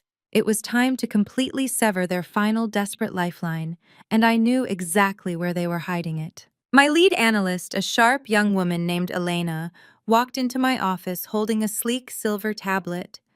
She did not need to say a single word. She simply placed the tablet on my pristine marble desk and tapped the screen. A live feed of internal corporate memos from Caldwell Partners illuminated the display. Gia Caldwell had officially panicked. In a desperate, frantic attempt to satisfy her furious board of directors and temporarily halt the massive financial bleeding, she had authorized an immediate and brutal wave of executive layoffs. The strategy was entirely transparent. She was sacrificing her most expensive, least productive staff members to artificially inflate the quarterly balance sheet. I scrolled slowly through the digital list of terminated employees, my eyes scanning the names with predatory anticipation. There it was, Jason Mercer. The man who had callously ended our engagement via a cowardly text message to secure his corporate ascent had just been unceremoniously discarded by the very woman he sold his soul to impress. He was escorted out of the building by private security, carrying his pathetic belongings in a cardboard box, entirely ruined and permanently marked as damaged goods in the financial sector. He had traded me for a golden ticket that immediately burst into flames. But Jason was merely collateral damage in the grander scheme of my revenge. The real target, the absolute epicenter of my family's toxic delusion, was Andre. I handed the tablet back to Elena and instructed her to pivot all of our surveillance resources directly onto Andre's offshore financial activities.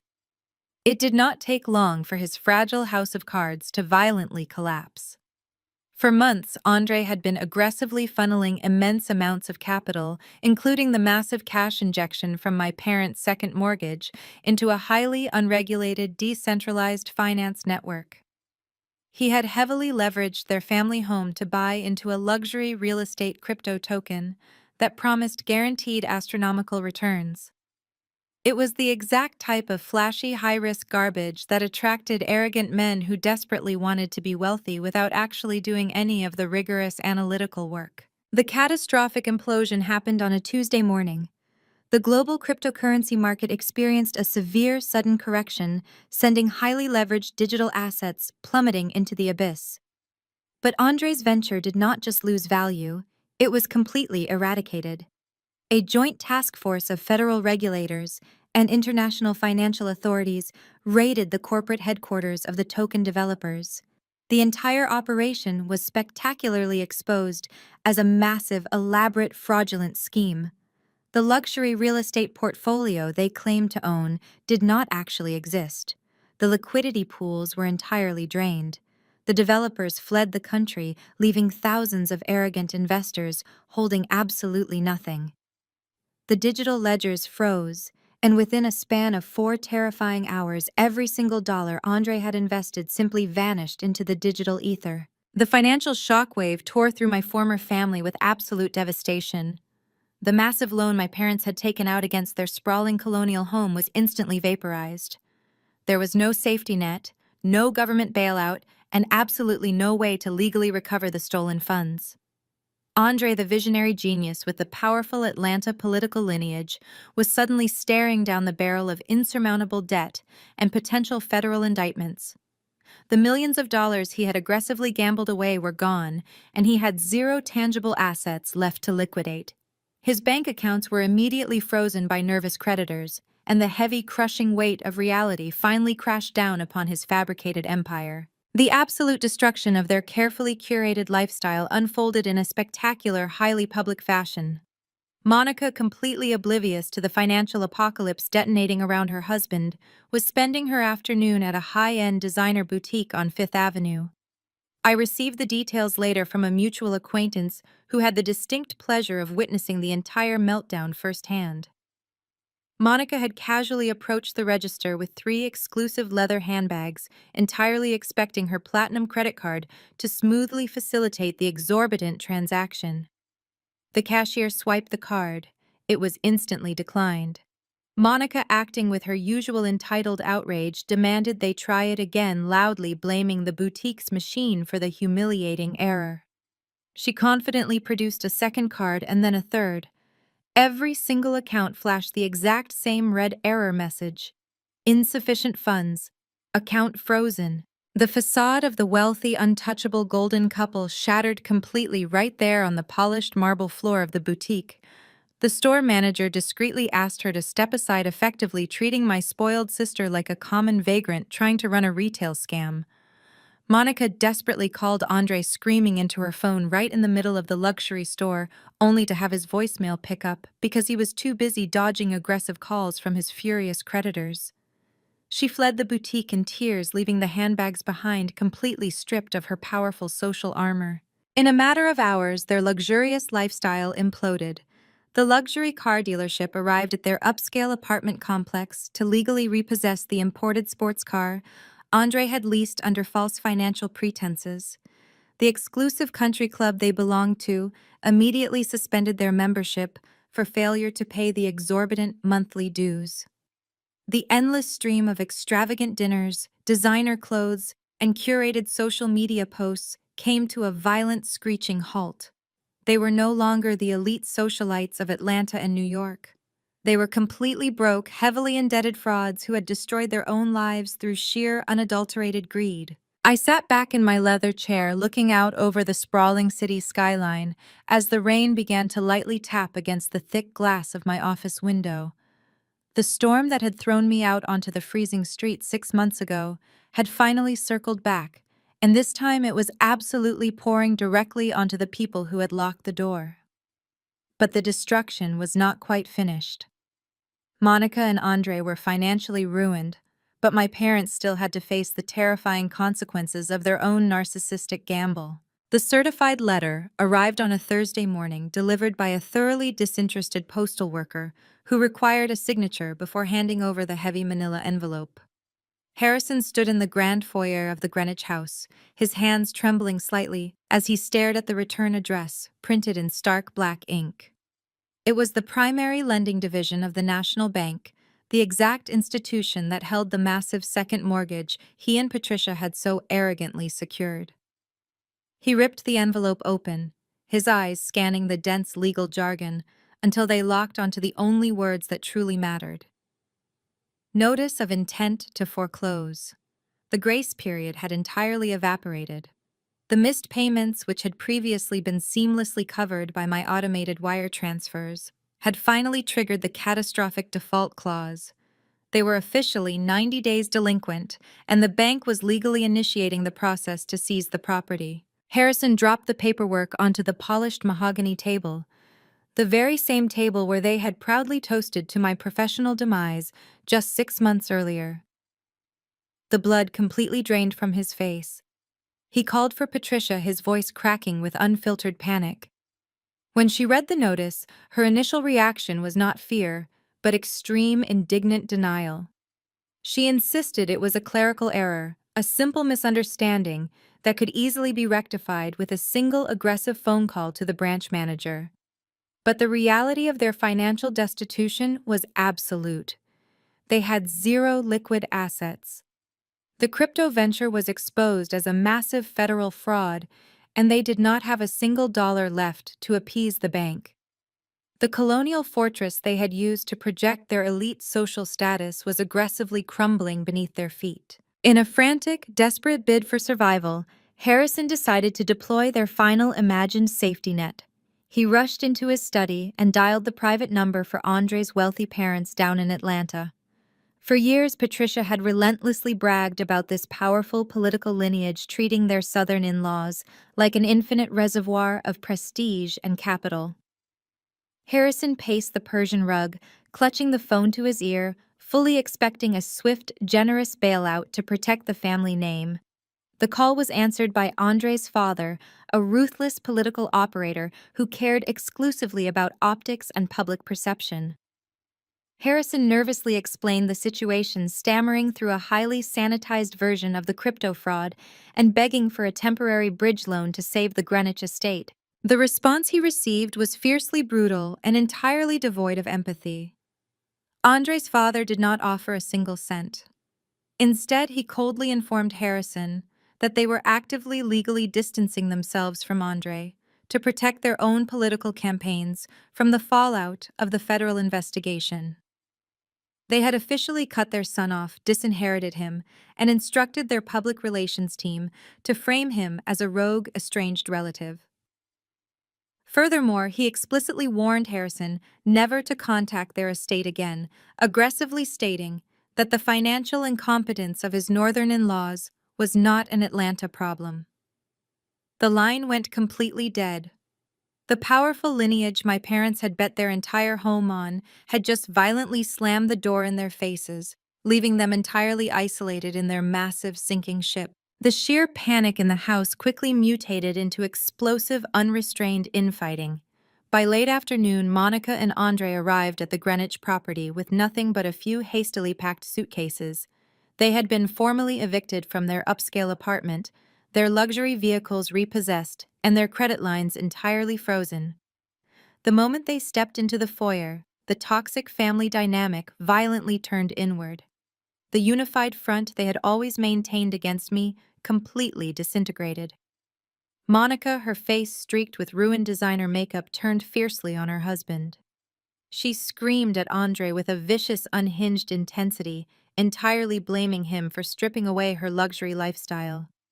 She threw her expensive purse at his chest, hysterically demanding to know how he could be stupid enough to lose everything to a fake digital token.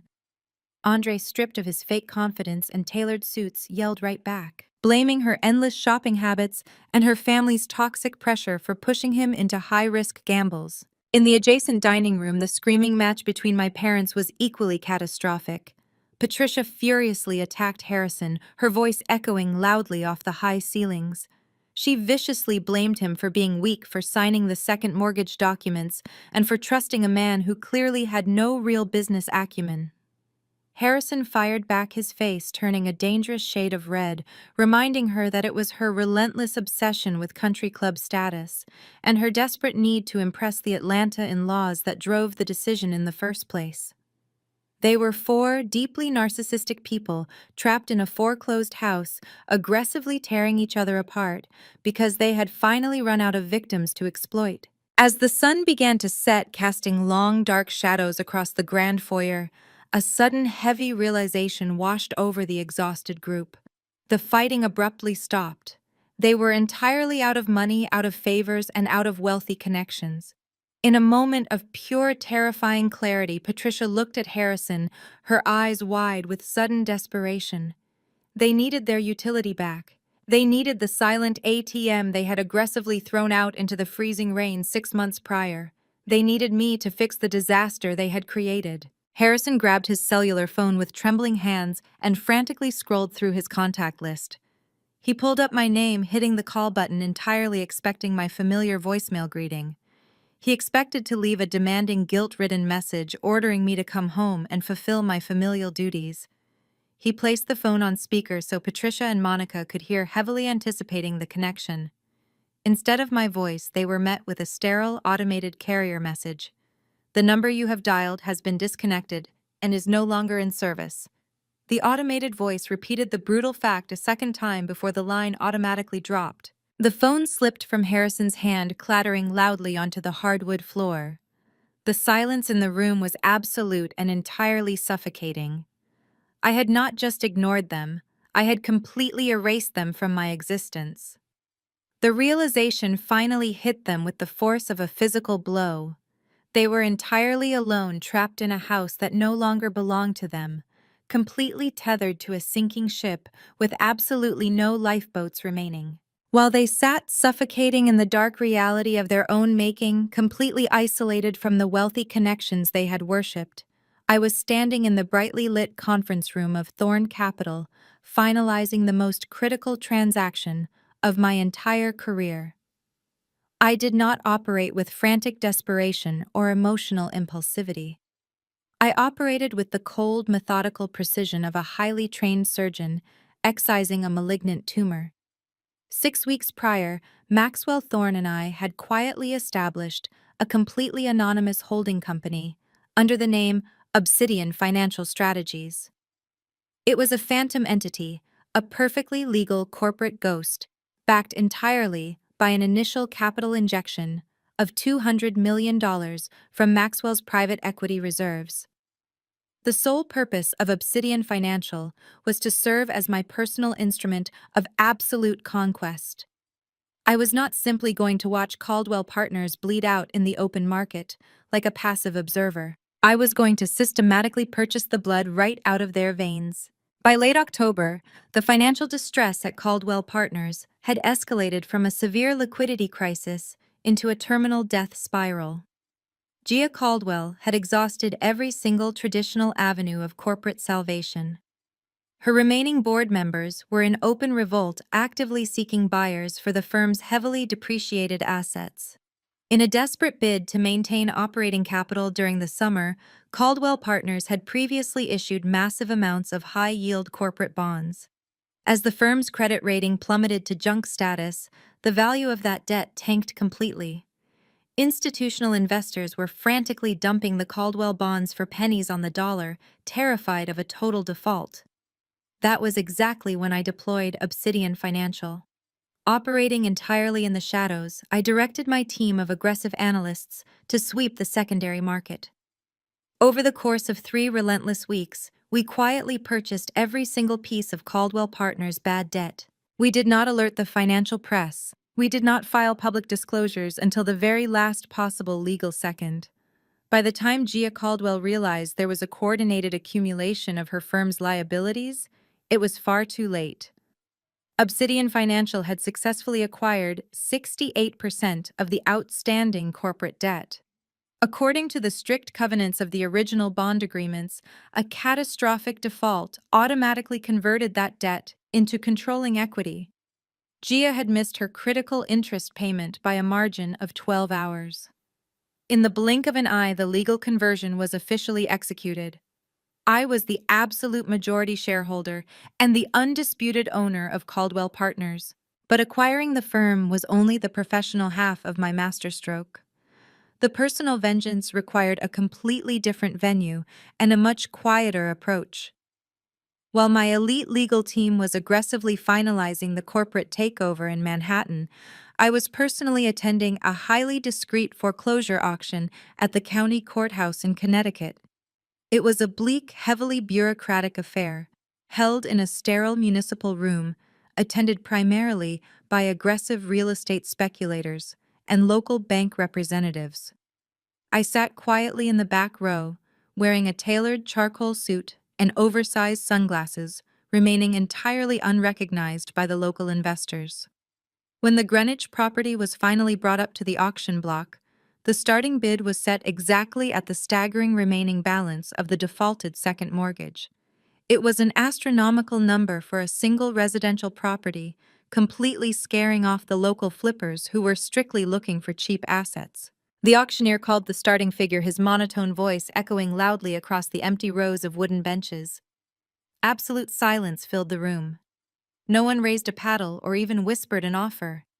The bank representative looked incredibly relieved, fully expecting the massive property to automatically revert back to their corporate real estate portfolio. I waited patiently until the auctioneer began his final countdown. Going once, going twice. I calmly raised my numbered paddle in the air, holding it steady. The auctioneer paused mid-sentence, visibly shocked that a single buyer was willing to absorb the massive financial burden in a single cash transaction without requesting a property inspection. Sold, he announced, loudly slamming his heavy wooden gavel onto the podium. I stood up, walked directly to the clerk's desk, and handed over a certified cashier's check, officially drawn from my private Obsidian financial accounts.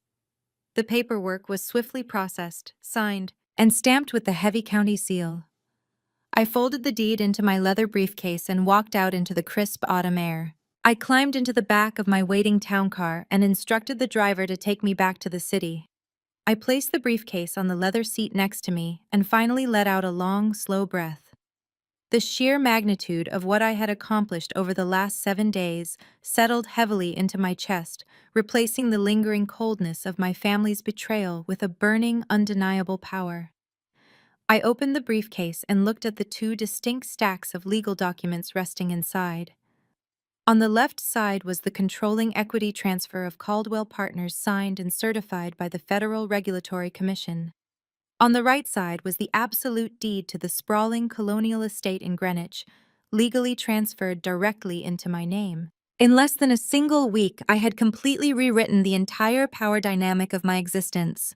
Gia Caldwell was currently sitting in her lavish corner office, entirely unaware that the chair she was sitting in legally belonged to me. She still believed she was the untouchable CEO, completely oblivious to the fact that she was now my direct subordinate, subject to my immediate termination at any given moment.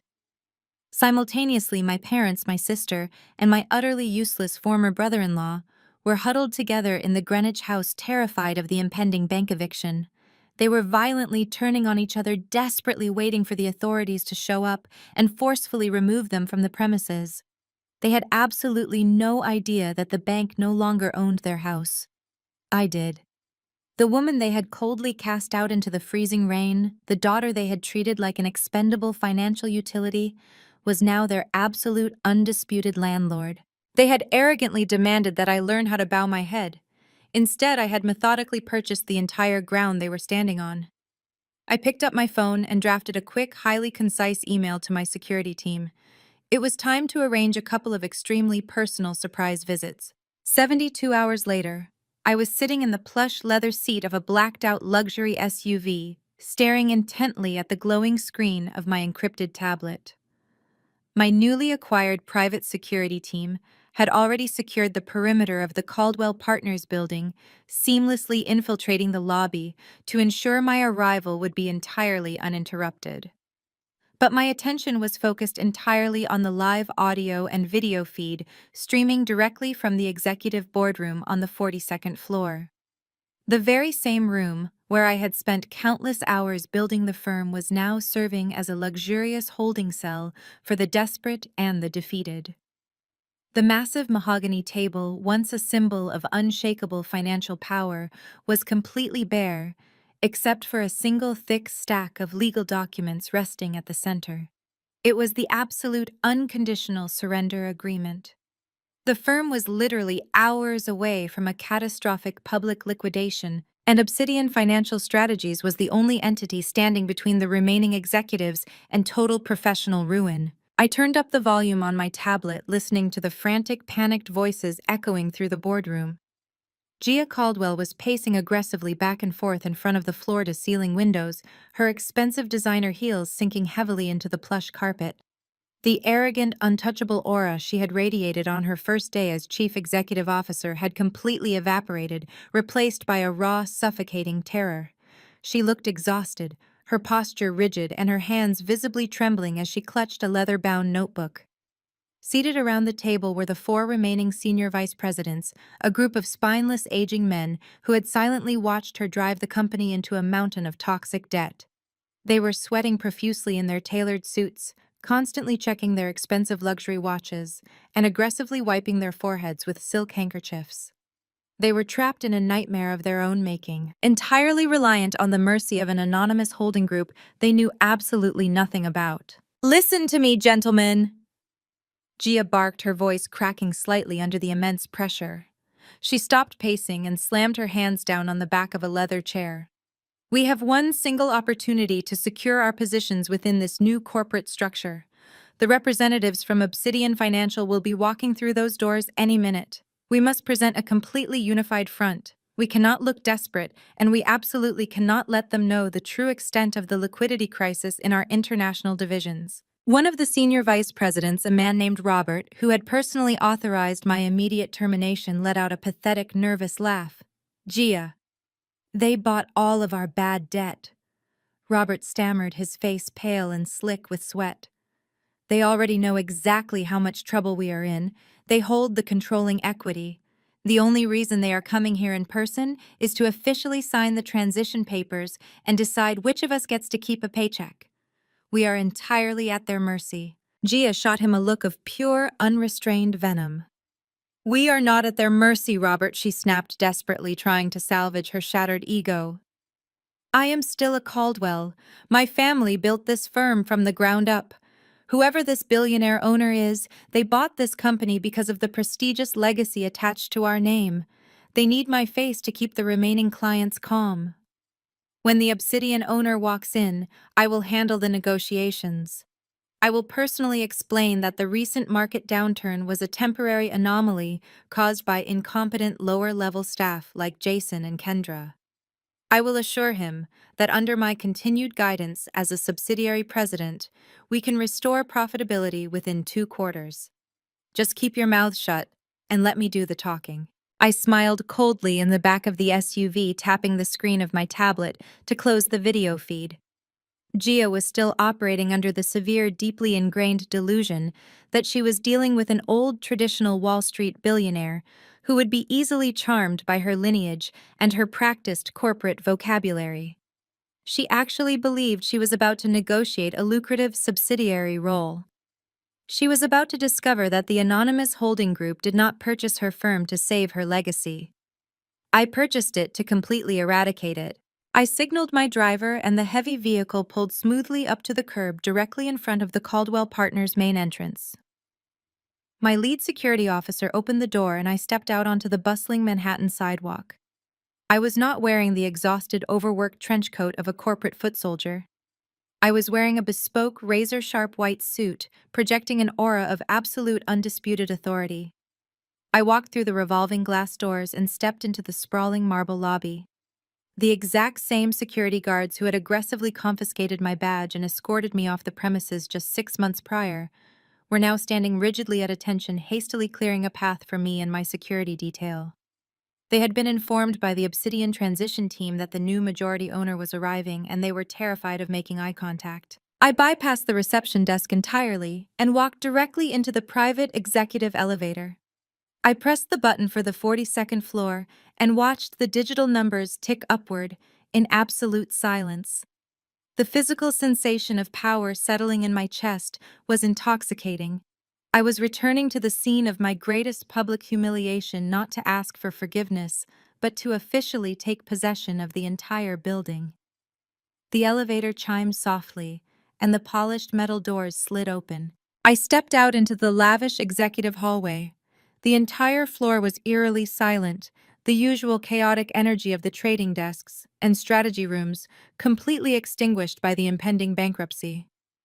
I walked slowly down the corridor, the rhythmic sharp clicking of my heels echoing loudly against the marble floors. I knew exactly how that sound was registering inside the boardroom. Through the thick mahogany doors, I could hear the immediate terrified rustling of the executives inside. I heard chairs quickly scraping against the carpet as the men hastily stood up to show respect.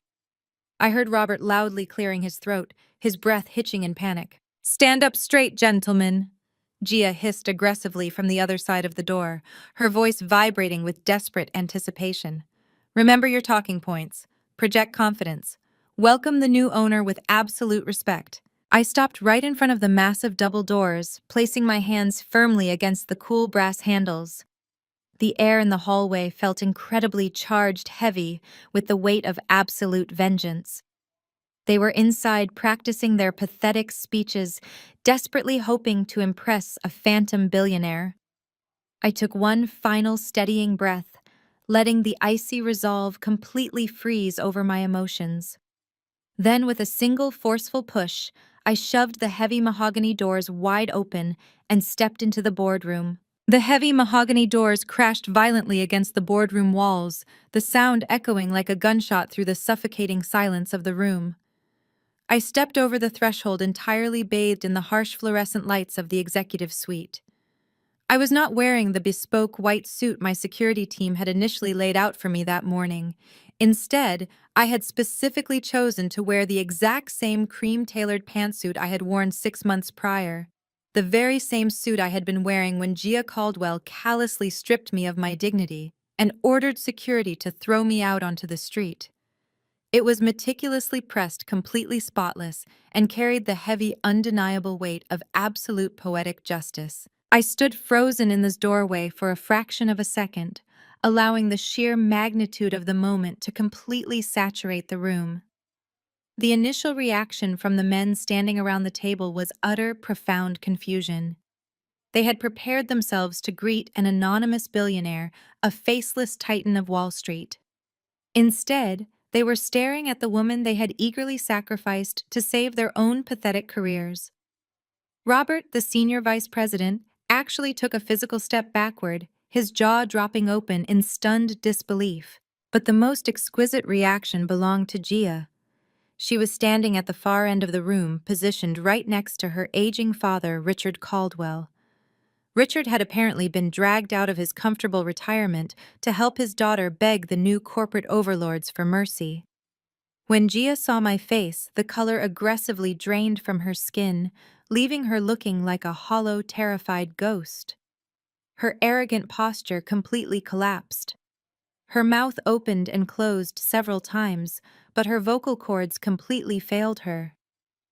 Richard stared at me, his eyes wide with a mixture of confusion and mounting horror, as he slowly recognized the woman his daughter had so foolishly discarded. I did not wait for an invitation. I walked slowly and deliberately into the room, the sharp clicking of my heels breaking the paralyzed silence. The executives hastily scrambled out of my way, parting like the Red Sea, as I bypassed the empty guest chairs and walked directly to the massive leather chair at the absolute head of the table, the very chair Gia had aggressively claimed as her birthright. I placed my hands on the leather armrests, turned around, and sat down. "What is the meaning of this?" Richard Caldwell finally choked out, his voice trembling with a mixture of elderly frailty and rising panic. "Where is the representative from Obsidian Financial? You do not belong in this building, Kendra. Security will be called immediately." I leaned back in the chair, crossing my legs with elegant, terrifying precision. I looked directly into Richard's panicked eyes. I am Obsidian Financial. I stated, my voice completely devoid of emotion, but echoing with absolute authority. I am the sole proprietor of the holding group that purchased every single piece of your toxic corporate debt. I executed the default clause at midnight.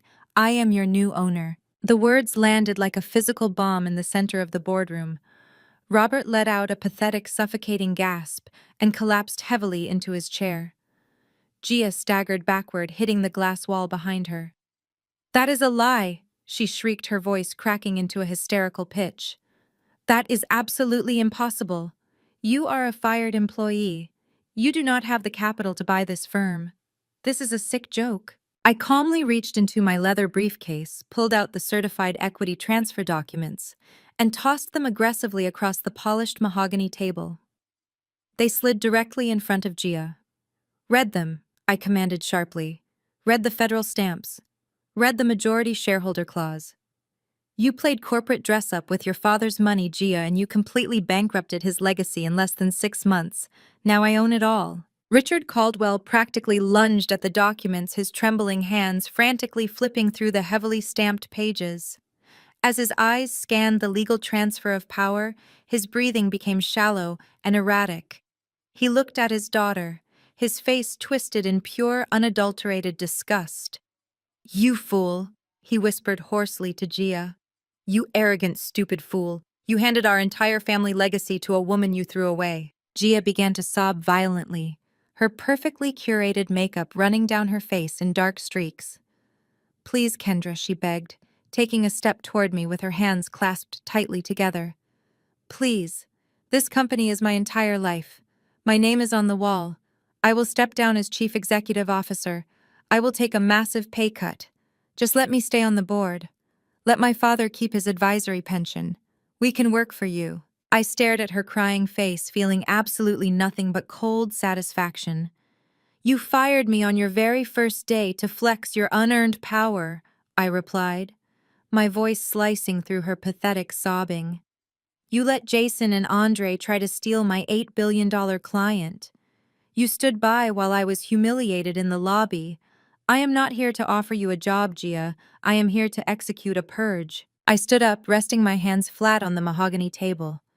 "As of this exact second, you are legally terminated from Caldwell Partners." I announced, my gaze shifting rapidly between Gia and the remaining executives. "Your employment contracts are completely voided under the new ownership restructuring clause. You will receive absolutely zero severance pay. Your health benefits are canceled immediately. Furthermore, I have already contacted the Federal Regulatory Commission regarding Andre's fraudulent crypto activities. He is permanently blacklisted from the financial sector, and I am formally submitting Caldwell internal emails proving your board was complicit in his unregulated trades." Robert began to quietly cry into his hands. Richard Caldwell clutched his chest, sinking slowly into a chair as the sheer magnitude of their ruin set in. "There is no board of directors anymore." I continued, delivering the final fatal blow. "Because Caldwell Partners no longer exists. I am completely dissolving this company by the end of the business day. Every single remaining asset, client portfolio, and piece of intellectual property is being aggressively absorbed into Thorn Capital operations. This building will be entirely emptied by tomorrow morning. Your prestigious legacy is officially dead." I raised my hand and snapped my fingers loudly. The heavy boardroom doors instantly swung open, and 6 massive private security officers stepped into the room. They did not wear the standard Caldwell uniforms. They wore the tactical black suits of my personal security detail. "Escort them out," I ordered coldly, gesturing toward the weeping executives.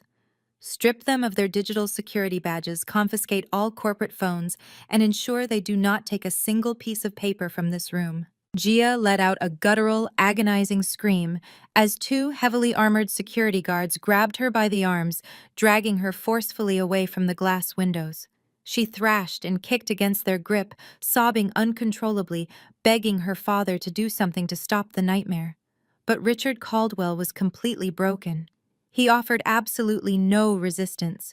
He simply allowed the guards to pull him to his feet, his shoulders slumped and his head bowed in absolute devastating shame as he was marched out of the room he had spent 4 decades building.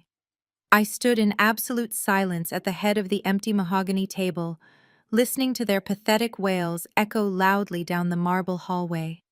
The sounds grew fainter and fainter until the heavy metal elevator doors finally clamped shut, permanently sealing their professional doom and securing my undisputed empire. The echo of the heavy metal elevator doors clamping shut on the Caldwell family was the sweetest sound I had ever heard. I stood alone in the center of the completely silent boardroom for exactly 1 minute, savoring the absolute destruction of the people who had tried to bury me. But the adrenaline surging through my veins demanded forward momentum. Half of my empire was successfully secured, but the most deeply personal transaction was still waiting for me in the wealthy suburbs of Connecticut. I walked out of the glass boardroom, bypassed the terrified, whispering administrative staff, and rode the private elevator down to the lobby. My lead security officer was waiting by the revolving doors. I gave him a curt nod, instructing him to follow me with the secondary tactical team. It was time to visit Greenwich. The drive out of the city took slightly over an hour, giving me ample time to mentally prepare for the pathetic spectacle I was about to walk into. I had instructed my private investigators to keep a close watch on my parents' estate ever since the bank officially issued the foreclosure notice. According to the live updates pinging on my encrypted tablet, the toxic environment inside the house had devolved from explosive infighting into a highly performative pity party. Harrison and Patricia, completely devoid of any real solutions, had apparently invited a small group of extended relatives over to witness their tragic martyrdom. They were hosting a tearful victim, playing gathering disguised as a packing party, desperately trying to control the narrative of their financial collapse before the wealthy Connecticut rumor mill could accurately label them as frauds. My black SUV glided smoothly up the familiar circular driveway, parking directly behind a row of luxury vehicles belonging to my wealthy aunts and uncles. The rain from earlier in the week had vanished, replaced by a cold, biting autumn wind that stripped the leaves from the ancient oak trees lining the property. I stepped out of the vehicle, the crisp air instantly chilling my face. I instructed my security team to wait by the vehicles until I gave the signal. This initial confrontation required absolute intimacy. I walked up the stone steps, bypassed the doorbell entirely, and pulled out the heavy brass key I had received from the county clerk. I slid it into the lock, turned it with a satisfying click, and pushed the heavy wooden door open. The grand foyer, usually pristine and aggressively curated to intimidate guests, was a chaotic mess of brown cardboard boxes and rolls of bubble wrap. The expensive Persian rugs were rolled up and shoved into corners. I closed the front door silently behind me, my tailored cream pantsuit blending perfectly into the pale shadows of the hallway. The sound of clinking glasses and overly dramatic sobbing drifted out from the formal living room. I walked softly across the hardwood floor, positioning myself just outside the double archways, completely hidden from their view, but with a perfect vantage point of the entire room. Monica was sprawled across a velvet sofa, clutching a half-empty glass of cheap white wine. Her designer makeup was ruined and she looked utterly destroyed. But she was not crying over the loss of her childhood home. She was hysterically weeping over a completely different betrayal. Through the muffled conversations, the truth became aggressively clear. Andre was gone. The visionary genius, the man with the powerful political lineage who was supposed to elevate our family into the stratosphere, had cowardly fled the state in the middle of the night. The moment he caught wind that federal regulators were preparing official indictments for his fraudulent crypto scheme, he packed a single duffel bag, drained whatever hidden cash reserves he had left, and abandoned Monica entirely. He left his spoiled, helpless wife to face the furious creditors, the federal agents, and the crushing humiliation completely alone. Patricia, meanwhile, was standing near the grand fireplace, holding court with my Aunt Beatrice and Uncle Thomas. My mother was wrapped in an expensive cashmere shawl, actively dabbing her dry eyes with a silk tissue. She was delivering an award-winning theatrical performance, expertly spinning a web of absolute lies to protect her fragile ego. "It is just so unbelievably cruel, Beatrice." Patricia wailed, her voice thick with manufactured grief. "We did everything for our children. We sacrificed our entire lives to give them a foundation of success. And the absolute moment we faced a minor financial setback, Kendra completely turned her back on us." Harrison stood next to her, packing crystal decanters into a box with aggressive, angry motions. "She is an ungrateful, selfish girl," my father chimed in, seeking validation from his wealthy brother. "We practically begged her to help us navigate this temporary cash flow issue. We asked for a simple temporary bridge loan. But she ignored our calls. She abandoned her family in our darkest hour of need, completely forgetting who paid for her education and who put a roof over her head for 18 years. I stood in the shadows, my jaw clenching so tightly, my teeth ached. They were standing inside a house I had financed for years, packing up luxury items I had subsidized, and aggressively painting me as the villain to cover up their own massive, fraudulent gamble. But Patricia was not finished. Having thoroughly assassinated my character, she swiftly redirected her venom toward the legal forces currently evicting them. She dramatically poured herself another glass of wine, her hands shaking with genuine narcissistic rage. "And the bank is even worse than Kendra," she proclaimed loudly, ensuring everyone in the room could hear her tragic plight. "They refused to give us a standard 60-day extension. They rushed the foreclosure auction just to humiliate us, and then some coward swooped in and bought the debt out from under us." Aunt Beatrice gasped softly, placing a comforting hand on Patricia's shoulder. "Do you know who bought it, Patricia? Did they even try to contact you?" Patricia let out a bitter, echoing laugh. "Of course not," she spat fiercely. "It was an anonymous buyer, some faceless holding company hiding behind a team of aggressive lawyers. They sent us an official notice to vacate the premises by 5 o'clock today. No room for negotiation, no respect for our legacy in this neighborhood. Whoever this anonymous buyer is, they have absolutely no heart. They are a cruel, heartless monster who clearly enjoys destroying good, honest families." I reached up and smoothed a non-existent wrinkle from the lapel of my tailored suit. My mother wanted a monster. She was about to get the absolute, undisputed queen of them. I took a deep, steadying breath, stepped out of the shadows of the hallway, and walked directly into the center of the formal living room. I stepped fully out of the hallway shadows and into the glaring light of the chandelier. My sudden appearance instantly shattered the pathetic theatrical illusion my mother had so carefully constructed for our extended relatives. Patricia gasped loudly, her wineglass slipping from her trembling fingers and shattering into jagged, glittering pieces across the polished hardwood floor. Harrison froze in place, the expensive crystal decanter hovering awkwardly in his hands. My Aunt Beatrice and Uncle Thomas stared at me in absolute stunned silence, their eyes darting frantically between my pristine cream pantsuit and the devastated, horrified expressions of my parents. I did not scream. I did not hurl emotional insults, and I did not demand any tearful apologies. I was terrifyingly composed, operating with the cold mechanical precision of a corporate executioner. Before my parents could even attempt to process my presence, I turned my head slightly toward the foyer and gave a sharp single nod. Right on cue, the heavy mahogany front door swung violently open.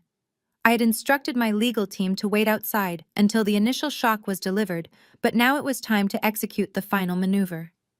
3 of my top corporate attorneys, dressed in immaculate dark suits and carrying heavy leather briefcases, marched aggressively into my childhood home. They were closely flanked by 2 massive private security officers who immediately positioned themselves at the main exits, effectively sealing the room. The sheer overwhelming intimidation of my professional entourage sucked every single ounce of remaining oxygen out of the formal living room. "What is the absolute meaning of this?" Harrison finally demanded, his voice cracking violently with a mixture of forced elderly authority and rapidly rising panic. "You cannot just barge into our home with armed guards and lawyers, Kendra. This is private property. Get out of this house before I call the local police." I completely ignored his pathetic, empty threat. I walked right past him, the sharp clicking of my heels echoing loudly against the floorboards, and moved deliberately into the sprawling custom-designed chef's kitchen. The entire family, driven by a morbid and terrified curiosity, awkwardly followed behind me like a flock of defeated sheep. I stopped directly in front of the massive marble island. It was the exact same spot where Patricia had aggressively lectured me about my financial failures and cast me out into the freezing rain just a few short months prior. My lead attorney stepped forward in absolute silence, unlatched his heavy briefcase, and handed me a thick, heavily stamped manila folder. I pulled the official county documents from the folder and held them up in the bright, unforgiving kitchen lighting. I looked directly into my mother's terrified, sunken eyes. "You were just loudly complaining to Aunt Beatrice about the heartless, anonymous buyer who purchased your defaulted mortgage at the county auction?" I said, my voice completely devoid of any human emotion, slicing through the tense silence like a surgical blade. "You claimed this anonymous monster had absolutely no respect for your prestigious neighborhood legacy. You were furious that the bank sent you a mandatory non-negotiable eviction notice by 5 o'clock today." I calmly raised my hand and forcefully dropped the heavy stack of legal documents directly onto the marble kitchen counter. The heavy authoritative thud echoed loudly in the cavernous room. "I am the anonymous buyer," I announced, my unwavering gaze sweeping across the stunned, ashen faces of my parents and my sister. "I am the sole proprietor of Obsidian Financial Strategies. I bought this entire estate in a single, uncontested cash transaction this morning. This is no longer your home. It is my legally acquired property." The devastating realization hit Patricia and Harrison like a physical, crippling blow to the chest. My mother actually staggered backward, clutching the edge of the granite countertop so hard her knuckles turned entirely white, desperately trying to prevent herself from collapsing onto the floor. Her manufactured theatrical tears instantly vanished completely, replaced by a raw, suffocating horror. Harrison stared blankly at the property deed resting on the island, his jaw hanging open as he frantically read the official federal stamps and my legally binding signature resting at the bottom of the page. He reached out with a violently trembling hand, lightly touching the thick parchment as if it might physically burn his skin. Monica let out a pathetic, whimpering sob from the kitchen doorway, her arms wrapped tightly around her own stomach. The daughter they had coldly thrown away, the child they had deemed entirely expendable in their desperate pursuit of high society status, was now holding their entire physical existence in the palm of her hand. I had not just defeated them in the corporate arena. I had methodically purchased the very ground they were standing on. "But you cannot do this," Patricia whispered, her voice incredibly small, frail, and dripping with desperate manipulation. "You are our daughter. You cannot legally evict your own family. We have absolutely nowhere else to go. Andre completely drained our remaining accounts and fled the state. We are ruined, Kendra. Please, you have to let us stay here." I leaned forward, resting my palms flat against the cool marble counter. My demeanor remained entirely composed, projecting a terrifying mirror of the exact same coldness they had shown me on the worst night of my life. "You made it incredibly clear that I was not a part of this family. The absolute moment I stopped being financially useful to your image," I replied, my tone razor-sharp and entirely unforgiving. "You cast me out with nothing. You demanded that I learn how the real world works. I learned exactly how it works, Mother, and I used that knowledge to buy the bank that owned your debt." I stood up straight, adjusting the cuffs of my pristine cream suit, and prepared to deliver the final absolute checkmate. "As the legal owner of this estate, I am technically authorized to have my security team physically throw you and your boxes out onto the street right this very second," I stated clearly, my voice projecting perfectly across the dead silent room. "But I am not going to do that. The original bank notice demanded you vacate today. I am officially overriding that order." I paused for a single agonizing second, letting the weight of my authority completely crush their remaining hope. "You have exactly 30 days to vacate my property," I commanded. "You have exactly 1 month to pack your personal belongings, find a cheap apartment, and disappear from this neighborhood entirely. You will spend the next 30 days agonizing over your absolute failure while the rest of your wealthy friends watch you pack. If a single piece of furniture, a single crystal glass, or a single light fixture is missing or damaged, when I take physical possession of this house, my attorneys will immediately file aggressive civil lawsuits that will financially bury you for the rest of your natural lives. Harrison buried his face in his trembling hands, his shoulders shaking with silent, profoundly humiliated sobs. My powerful, untouchable father was completely broken, reduced to a weeping shell of a man in front of his own brother and sister. Patricia stared at me, completely paralyzed by the sheer, unadulterated magnitude of her defeat. The social empire she had spent decades ruthlessly building was officially dead, entirely dismantled by the very daughter she had arrogantly tried to destroy. The checkmate was absolute, flawless, and completely irreversible. I turned around, signaling my security detail that our business in the kitchen was officially concluded. I did not look back a single time as I walked confidently toward the front door, leaving my ruined family entirely trapped in the suffocating, inescapable wreckage of their own shattered arrogance. The first 48 hours following my absolute victory in Greenwich were filled with a profound, unbroken silence. I had officially relocated my entire life into a secure, ultra-luxury penthouse occupying the top 2 floors of a towering glass high-rise in Lower Manhattan.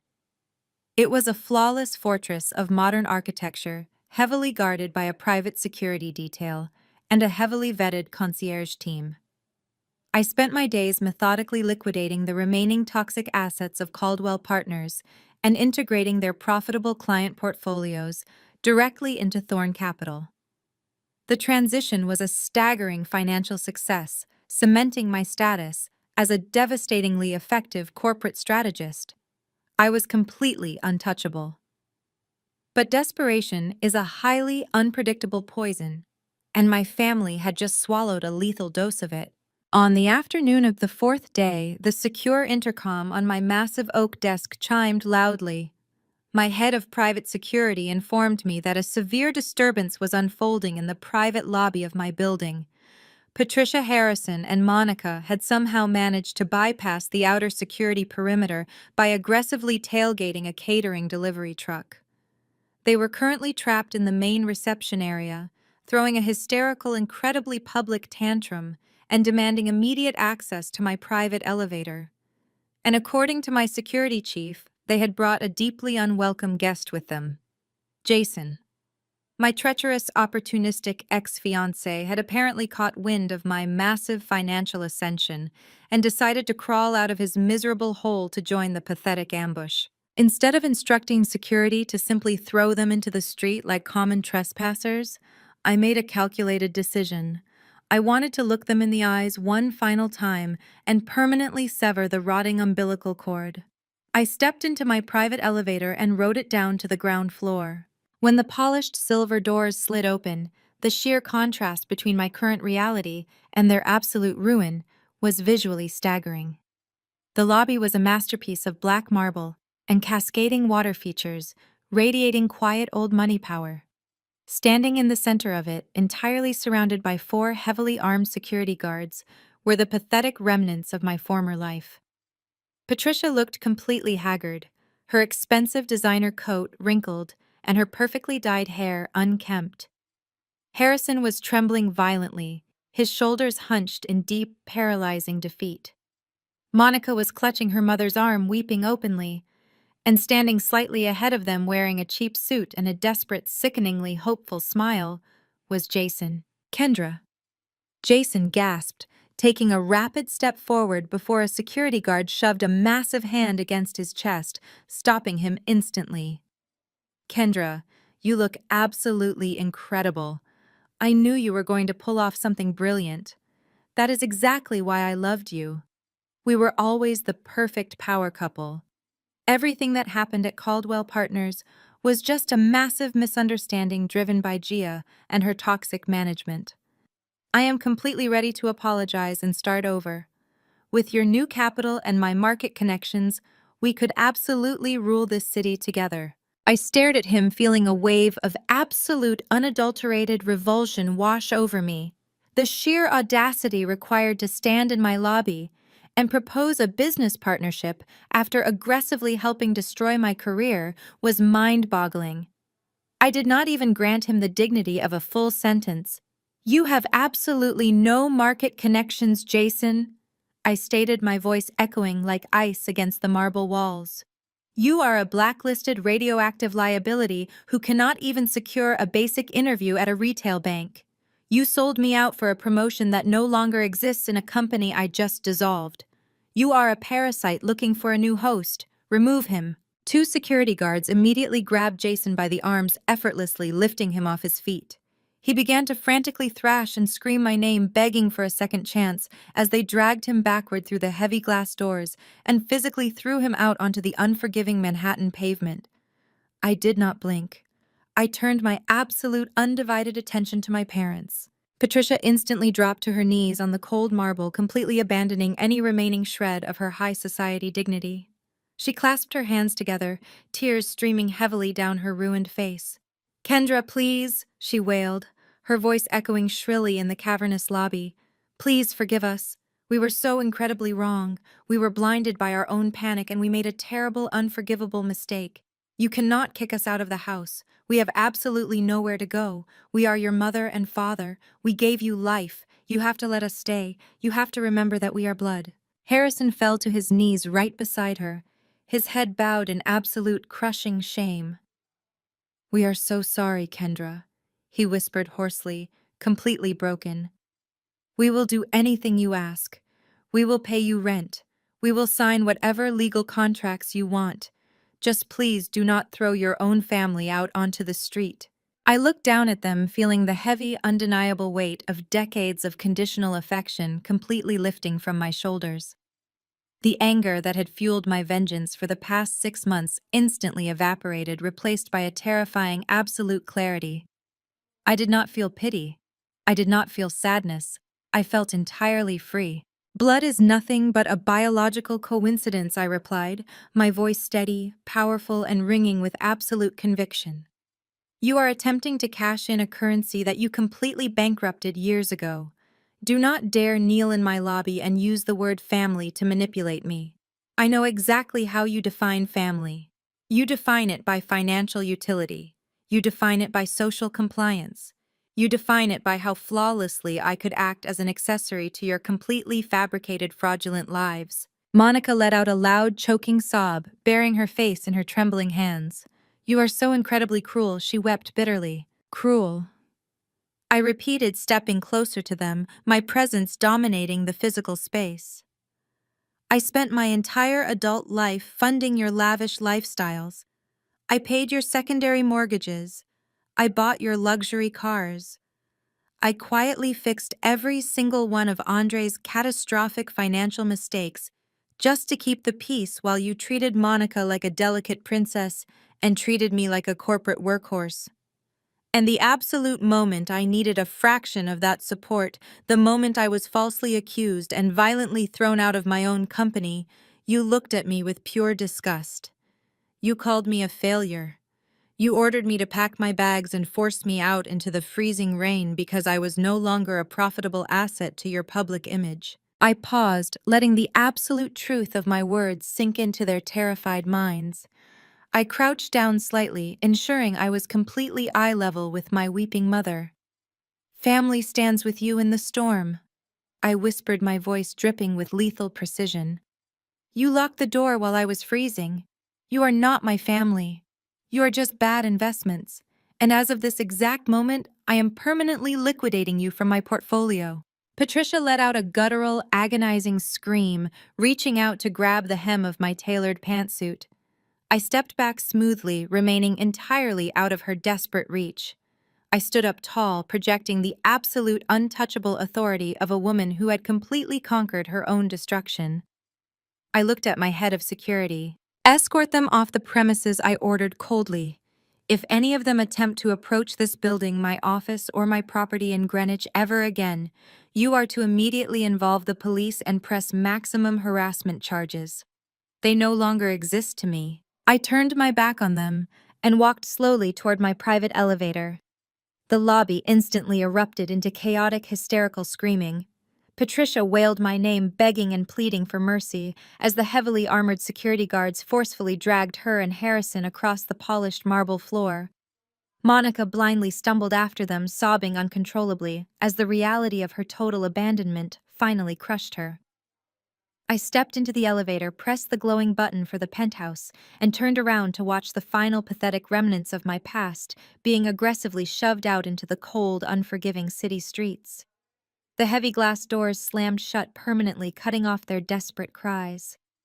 The silver elevator doors smoothly closed in front of me, sealing me inside a quiet, ascending sanctuary of absolute, undisputed power. The ascent to the penthouse was not just a physical elevation. It was the final, undeniable transition into a completely new stratosphere of existence. The dust from the Caldwell collapse settled incredibly fast, completely burying those who had desperately tried to cling to the wreckage. Over the next 6 months, the absolute reality of their actions caught up with every single one of them in spectacular, devastating fashion. I did not have to lift another finger. I simply sat back and watched the natural consequences of their own toxic greed completely devour their lives. The federal indictments against Andre came down fast and mercilessly. The internal emails and encrypted ledgers I had anonymously forwarded to the Regulatory Commission were entirely airtight, completely exposing the massive unregulated crypto syndicate he had been running through the Caldwell servers. He did not get to enjoy his cowardly escape for very long. A federal task force tracked him down to a cheap cash-only motel in Central Florida.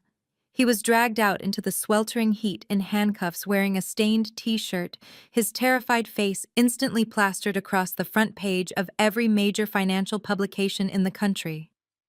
He is currently sitting in a maximum security federal holding facility, completely denied bail, facing a mandatory minimum of 25 years for severe wire fraud and corporate embezzlement.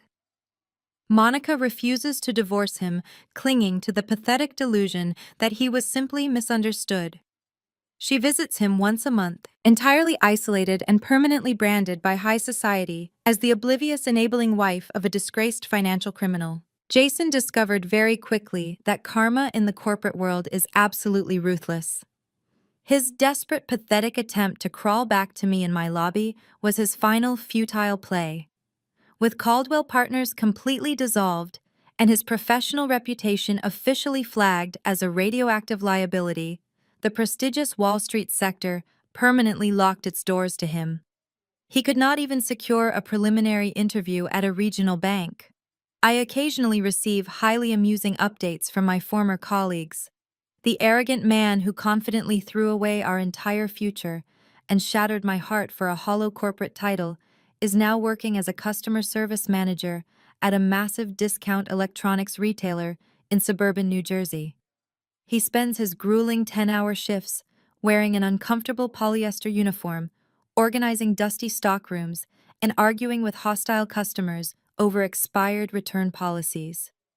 He is trapped in a dead-end retail purgatory, watching his youth, his ambition, and his inflated ego completely evaporate under harsh, unforgiving fluorescent lights. But the most profound justice was served to Patricia and Harrison. The strict 30-day eviction notice I issued was executed flawlessly by my legal team. When the final day arrived, they were forced to pack their heavily downgraded possessions into a cheap rented moving truck in the dead of night. They were too profoundly ashamed to show their faces during the day, terrified of making eye contact with the wealthy Connecticut neighbors they had spent decades desperately trying to impress. The sprawling Greenwich estate they worshipped, the house they had violently kicked me out of, was immediately gutted, renovated by my contractors, and flipped to a tech billionaire for a massive, unprecedented profit. I completely erased their precious legacy from the neighborhood without leaving a single trace.